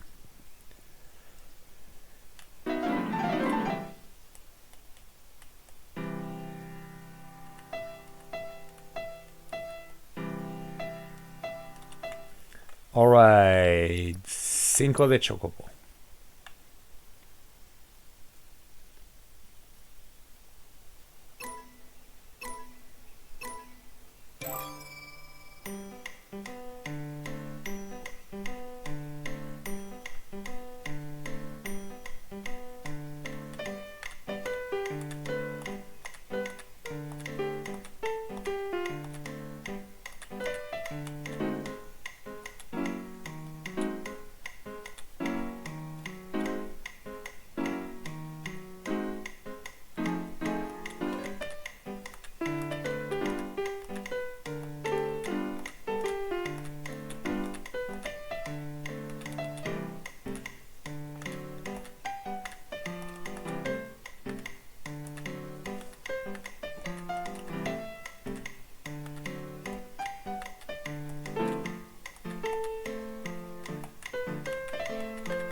Alright, we got rank C, which we don't need any minimum score to get. This minigame is hard as fuck. I don't know if like, does it help when you actually have a sense of rhythm? Probably, right? But also, I don't know if you guys saw when I miss. It's just like hitting the right direction with the joysticks with my huge fucking hands feels hard. I'm sure I can do better. There's no finer sound in all the world than the voice of a humble piano. Sure, man. Especially played by a humble piano player like myself. I regret that I've nothing to award you at this time. Nevertheless... Sure, we'll be back. I've seen so many YouTube videos, y'all, of people actually playing like crazy ass songs on the Rebirth pianos. I'll get better at it. Off stream. You will never see it. Open your hearts to the words of our mother. Beneath your rich, fertile fields, a rot runs deep. It seeps down, creeps into the very bosom of the planet. She cries out in need of your aid. But if we do not answer, these fecund lands will be overrun by dark fiends, by decay, become as barren as the deserts.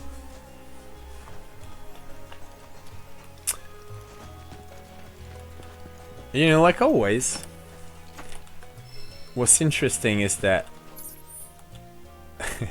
it is factually true.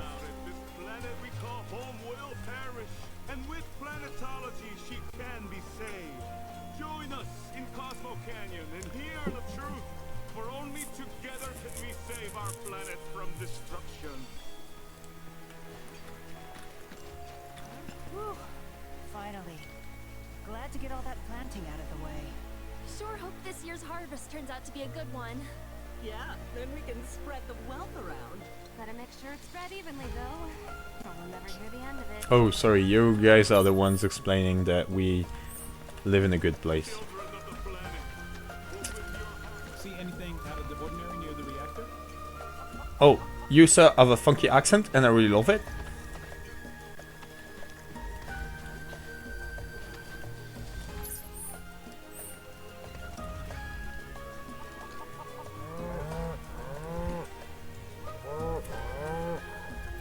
Come now, that's enough. Can't you see you're scaring the poor man? Sorry for all that. It doesn't take much for them to get worked up. I'm Jijun, a farmer. I should be hard at work, but my back's forcing me to take a break for a short while. Oh, do you play Queen's Blood by chance? A game would help to pass the time. Sitting around soaking up the sun is all well and good, but at this rate, it's liable to put me to sleep. Yes, sir. Jijun, let's fucking go. Jijun.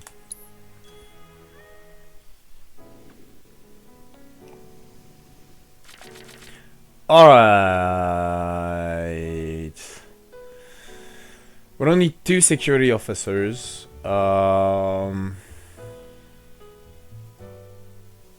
Yeah. Let's go with that. Oh, I kind of want to try the new meta, yo. Where I'm gonna leave a... Oh, wait, no, that's not how we start it, is it? That's how we start it. I want to try and play Loveless here. Like, later on. So I could have totally done my usual opener. I don't know what I'm doing.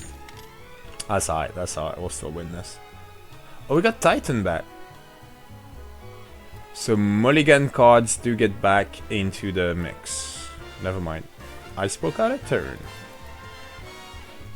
Alright.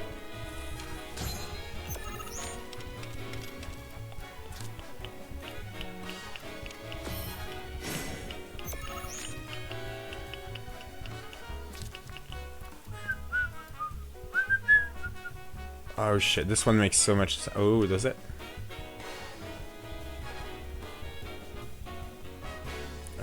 Do I have a better option? I have so few cards that can give me back this opponent here. I feel like my best bet is actually to play Crystalline card here and waste my free bonds.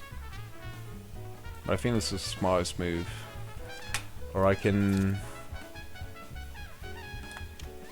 Fuck it.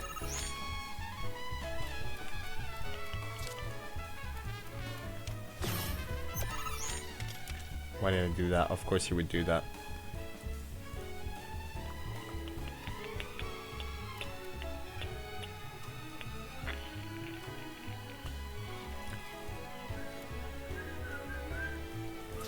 Then I can play Ifrit there. Just give up on the top row for now. Oh, not even... Yeah, he's got it. He got it back, this little shit. That's alright, because we'll get it back again. Back again. Hopefully he won't be able to play it. There we go.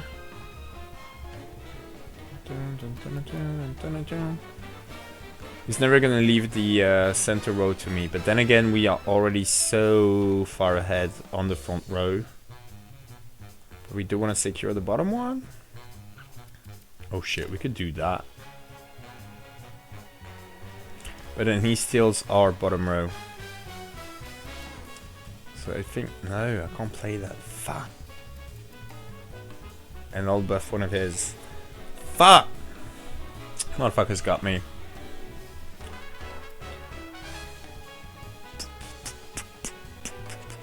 I could almost skip this turn actually, but just get the points. Pray that he doesn't get the bottom one, and even if he does, he probably can't get. Oh shit, he's gonna get the +3 that I set out for myself. I want him to get it. So I guess this is less bad. Even if I buff this card for him. Again, I'm at 11 on the top row, so I don't think he can reach 11 even in 3 cards, including +2. This is like 9 in 3 cards. That means an average of 3 per card. I don't think he's got that. Let's try that. It looks like, you know, it looks like a completely crazy move, but I actually think it's the best one I had, honestly. Especially if he does weird shit like that, that might just allow me to... Oh fuck, it's just one...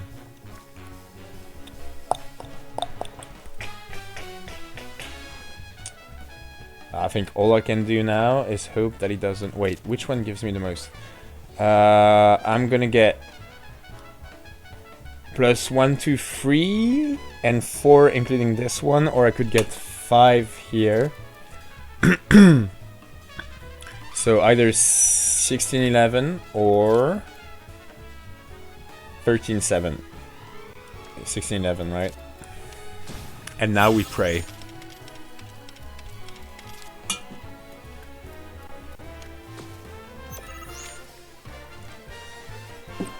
You can't do it, motherfucker.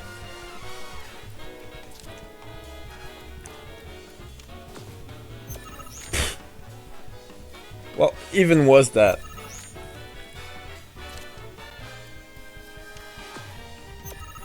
Yeah, that's what I'm talking about. Go fuck yourself, Jijun. What time is it? Shit. 13 past. We got time. We got time. We can still go see Aerith. So see, that move, when I played the crystalline crab there, it looked ridiculous, but we shall never know. But I feel like if I played anything else, I would have actually given him more leeway, if that makes any sense. I did buff one of his cards, but in a row where I was pretty sure that I'd get the top score anyway, so it was fine to buff him, and I reduced the number of positions that you could possibly get. Alright, never gonna play you, Great Marlboro. Well, I'll be. Aren't you something? Why, you were running circles around me like one of those professional racing chocobos. So is that how all you young folk play these days? Queen's blood sure has changed. Us old-timers can't keep up anymore. But you know, that's exactly the way it should be. You're better off harnessing that energy. Well, you've still got enough to live life to the fullest. You can sit and relax to your heart's content when you get older and your back starts giving you no say in the matter. That's why you should spend your youth getting up to all kinds of mischief. If you ever tire yourself out, though, I'll be here with my cards. A little downtime can do a body good.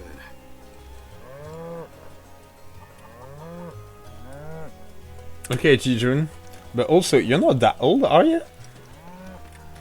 Because it would be, you know, almost interesting for QB lore if you actually were old. Shit. No. Zoom out. Zoom out. Give me Jija back. I guess maybe by Final Fantasy standards, he might be old. But okay, so QB's been around for a while then. So that founder of QB we're seeing in those weird QB lore flashbacks, it dates from way back?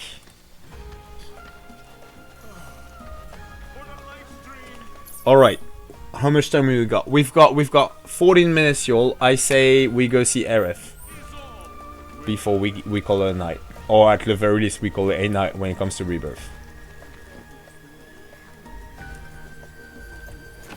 Let's go rob some houses first. No. It's been ages, and an honest-to-God roller coaster of a time.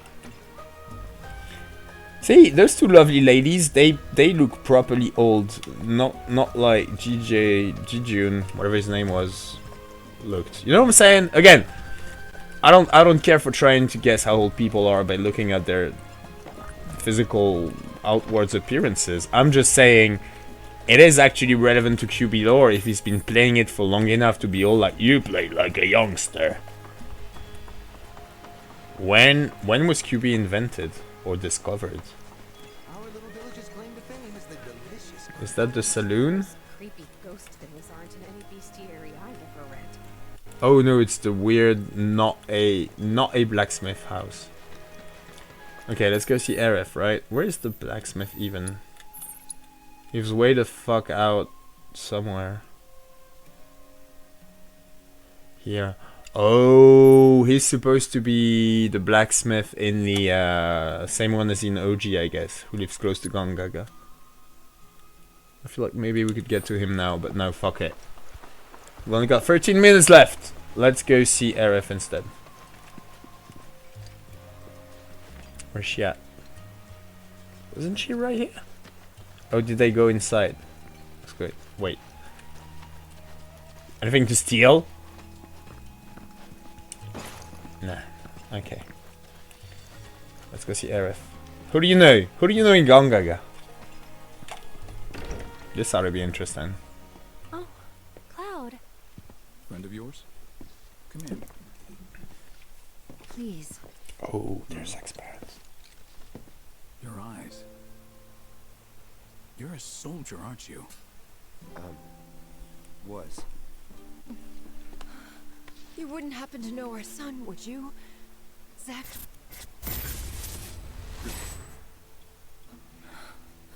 Are you all right?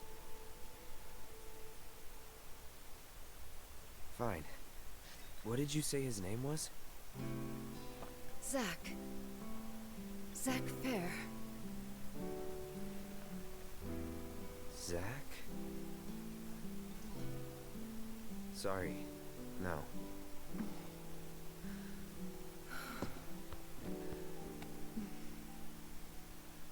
Our son just up and left one day, determined to chase his dreams. At first, he wrote us all the time, but When I first saw you, I thought maybe this is the girl he was always talking about. Uh-huh. Sorry if I made you feel uncomfortable. I doubt I was the only woman in his life. Charming guy like Zach. Wherever he is, I hope he's enjoying himself at least. They do say no news is good news, right? They sure do. say, if you do happen to see Zach, Would you tell him that we miss him and to please get in touch? Of course I will.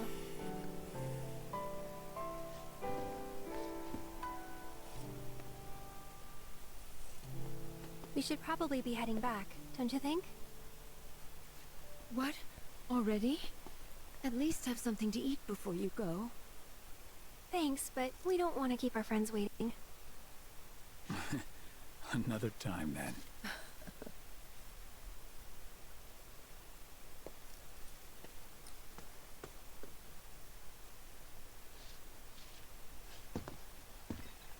Here.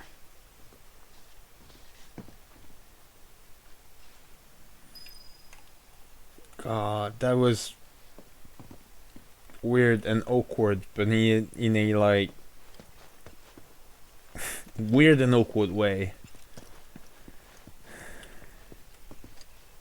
Who the fuck? They haven't heard from their son in years. They figured out that you knew him, and they're all like, "Are you the girl he kept talking about?" How is your answer? I was just one of them. This just look at them, and like, don't judge a book by its cover and shit. But they're wearing, they seem like a monogamous couple type shit. Don't tell them that. Tell them like, yeah, maybe. Alright, why are you being weird, Aerith? Cloud is the weird one usually. He's being weird. Don't worry. Like, we've got our weird quota filled up. Just Aerith, could you please be a bit more empathetic? They don't know he's dead. Well, obvious, or like, it's one of those things, right? Like, they haven't heard in years, but I think they know. Do they know? Don't they know? It's a different question. What I'm saying is, why was Aerith so weird? It read better in OG. Like, this was just I don't know. I'm trying to put myself in the place of Zach's parents right there, and like, this girl comes in, she's all like, "You're Zach's parents," and they get all excited, like, "Yes, how do you know him and shit?" And you start talking, and then this weird person comes in with the blue eyes, like your son. You're all like, "You were in Soldier, you must know Zach." He's all like, "No," and then you're like, "But he's the girl he kept writing about," and her answer is not even like, "I don't think so," or it's like, "Oh, I wasn't the only one." This motherfucker, he was dating like 7 of us. Every time someone says they're from Midgar, we can't help but hope that person knows our son. A couple of bumpkins like us often forget it's a big city. Oh, Zach's dad, you're not a bumpkin. Forget it's a big city. We are the bumpkins. We're weird. All this talk of another war has me worried. But I know I'm not the only mother afraid for her son. All this talk of another war has me worried. Let me see, 22 past. I guess we can talk to Aerith again. Fuck you, Aerith. You're weird. That wasn't very nice of me. No, it was not. It was weird.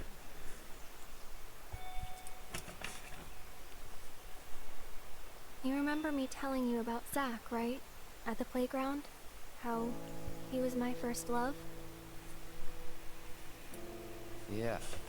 Yeah. This is where he grew up, and now that I'm here, it's a lot. So when I saw someone who looked like him, I don't know, I had to say something. Didn't even occur to me to think how they would feel about it. Pretty selfish, huh? Waltzing in there, stirring up memories. Yeah, you might have crossed the line, bitch. When you put it that way. I'm sorry. Yeah. I hate that I can't pause on when like you need to pick a dialogue option. I can't like pause it for a minute and think. You need to be real quick about it. That's why I kept messing it up. So I'm sorry. I went real quick with that. But then again, you all heard me comment about it. That's how I feel. Also, I really don't want the Aerith date scene. So we're doing good. We're doing great. Across the line. Figures. Yeah. Hate me. So, this Zach guy, you still like him? Wow. You went there, huh? Maybe. He's never given me a reason not to.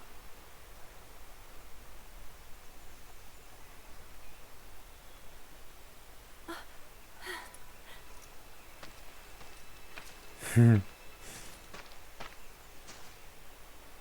news? Nothing. No calls, no letters. Oh.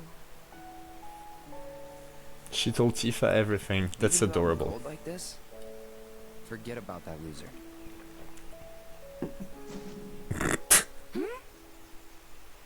He's a soldier, right?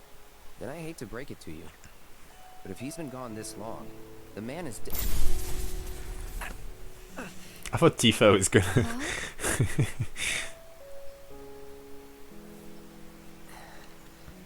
Sorry. I'm gonna go lie down.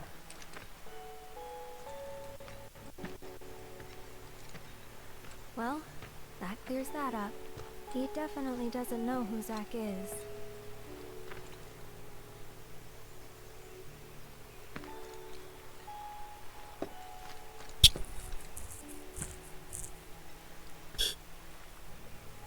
Does he, Tom? I don't think. I think he's still confused as fuck. Another time. Another time. Yeah, man, fuck talking to Tifa right now. I fucking can't. Alright, y'all. This is a wrap. There's one more thing I want to say is that they've been pushing the Aerith and Tifa are friends real hard in the Remake / Rebirth timeline. A lot more than in OG. And I find it really interesting that we get some more info here. And you know, it starts in a very, I don't know, I want to say benevolent, but that's not the word I'm looking for. But you know, like, oh, Aerith actually told Tifa all about Zack and all that shit. So you're kind of supposed to think, oh, they're really genuinely friends and shit. And also, you know, it kind of breaks the whole, like, love triangle thingy, which I get that a lot of people get excited about. I think it's a little... I think there's a lot more to this story than that, right? But the really interesting thing here is, and that's not even to, you know, not even mentioning this mysterious imaginary friend that Aerith has, who apparently she told Tifa about, and Red heard her talk about him or some shit. I don't know what that is all about. That was not in OG. But anyway, the really interesting thing here is that, you know, they show up here. Tifa knew everything. Cloud was out of the loop. He did not know about Zack. He did not know that he grew up here. And when I say all this, I don't mean about Cloud being weird about Zack. I mean about what did Aerith tell Cloud? Clearly not much. But she did tell Tifa a whole lot, right? What's really interesting is that we finally sort of get this moment where, you know, when Aerith says, well, that clears it up, he does not know Zack. And Tifa has this weird look on her face, like, okay. And she kind of like walks off, leaves her friend, who's supposedly their BFFs or whatever the fuck, just kind of hanging there. What she went through, I've been very critical of the way she approached it, but it's kind of traumatic, right? This must be a weird experience for her. And Cloud almost like spilled out the beans that the dude is dead and you all need to move the fuck on, right? You know what I'm saying is that this look on Tifa's face was very much the I'm still investigating my friend. And I don't want to... It's another one of these where I'm making those theories and then, you know, we're going to play Rebirth again on stream and in 10 minutes it's going to be totally debunked. But still, I'm going to say it now, y'all. Tifa's been making friends with Aerith. I do think they have... they do get along, you know, fairly well. But... you know, I think they started confiding into one another. Tifa started learning that Aerith knew more about Soldier than she herself did. And it became very interesting for her because, and again, Rebirth has made this abundantly clear, she is confused. She's confused about what happened with Cloud 5 years ago. She's confused about how he got here. She's confused about the whole thing. She's confused about what he thinks happened 5 years ago. Shit. You know, there's this whole thing about, she just...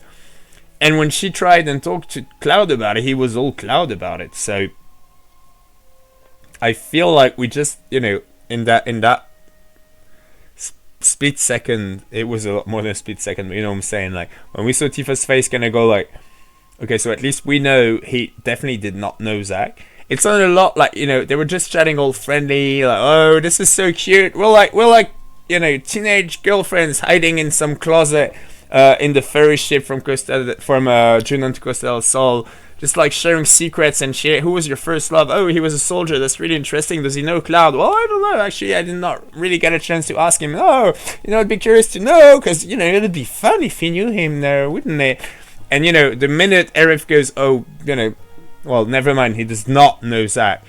And Tifa kind of goes like, oh, alright, you know, I got what I wanted out of this relationship, and walks off. Anyway, yo, with that, with those, I'm saying all this, and you all know me. I'm a Tifa main in Ever Crisis. I love Tifa, and I do think she's a genuinely good person who looks out for other people. I think even when you... Alright, I think nobody is, deep down, a genuinely good person that looks out for other people. I think you can try real hard to be one, and this is what we should all strive to do. That's what I like about Tifa. I feel like she tries to do that. But even when you try and do that, sometimes your fucking ego, whatever you want to call it, your personal interests kind of catch up with you. And when you see... when there's just this blatant way of kind of working on what is the MSQ of your life in a weird way, there's just this one thing that you need to figure out. You can't really spit it out to people, and you see this person, you get along with them, you actually start a you know, like a working friendship related. You're fast friends, you know what I'm saying, and you're kind of like, you're like, there's no need to tell her the whole thing, because she wouldn't fucking believe me anyway. She'd say I'm fucking crazy. So let's just kind of see where this goes, you know, like cultivate this friendship, but also I can get something out of this, and yo, it's okay, right? I guess it's like befriending somebody you're attracted to when you're single, or open to a new relationship, romantic relationship. It's just like, I'm not being very clear about my romantic, you know, like projects for what this relationship could be, but also I'm totally okay if that's not where it goes. I'm just saying, you know, I'm seeding I'm seeding some seeds right now, and I reap what I sow. But it's also cool if we become genuine friends and there's no romantic interest there. I'm not saying Rule 34 Tifa Aerith love shit, which also that's another thing. I'm just saying Tifa very much knew that. Oh shit, Mom, you're still here. You mean Tifa is fishing for info? That's exactly what I'm saying. That is exactly what I'm saying. And I think this scene made it abundantly clear that she had at least some part of self-interest in cultivating that friendship with Aerith. Because what we do know is that she's confused about Cloud, his story, you know, everything's weird about, like, and again, you know, it's okay. Again, I'm not throwing any stones. I'm not casting any stones at Tifa. I'm just saying she's extremely confused about her best friend or childhood friend who just showed up. It's not really coherent in what he's telling her about what happened, you know. And then this girl shows up. There's clearly something going on between them and shit. She gets along great with the girl. Again, you know. Yeah, she's fishing for info. And it's fine. Again, she could not have played it cards on the table with her. They just met in very weird circumstances there, and then, you know, they got caught up in all this shit. Who the fuck knows what's going on for them? And they still have this like budding friendship. She wasn't gonna be all like, you know, my childhood friend, I think he's lying to me, but I can't figure out why. Can you help me work it out?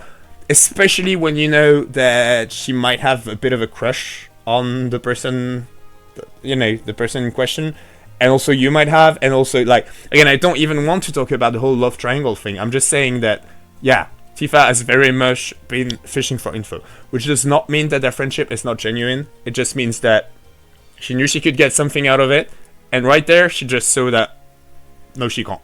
Alright? Turns out, no, she cannot. And with that, my friends, I hope you don't think I'm a terrible person. I'm just trying to analyze what's going on right here. And again, it's all human behavior. I think it's okay. She never lied to Aerith or treated her weird, or she never pretended to be her friend. I think their budding friendship is genuine.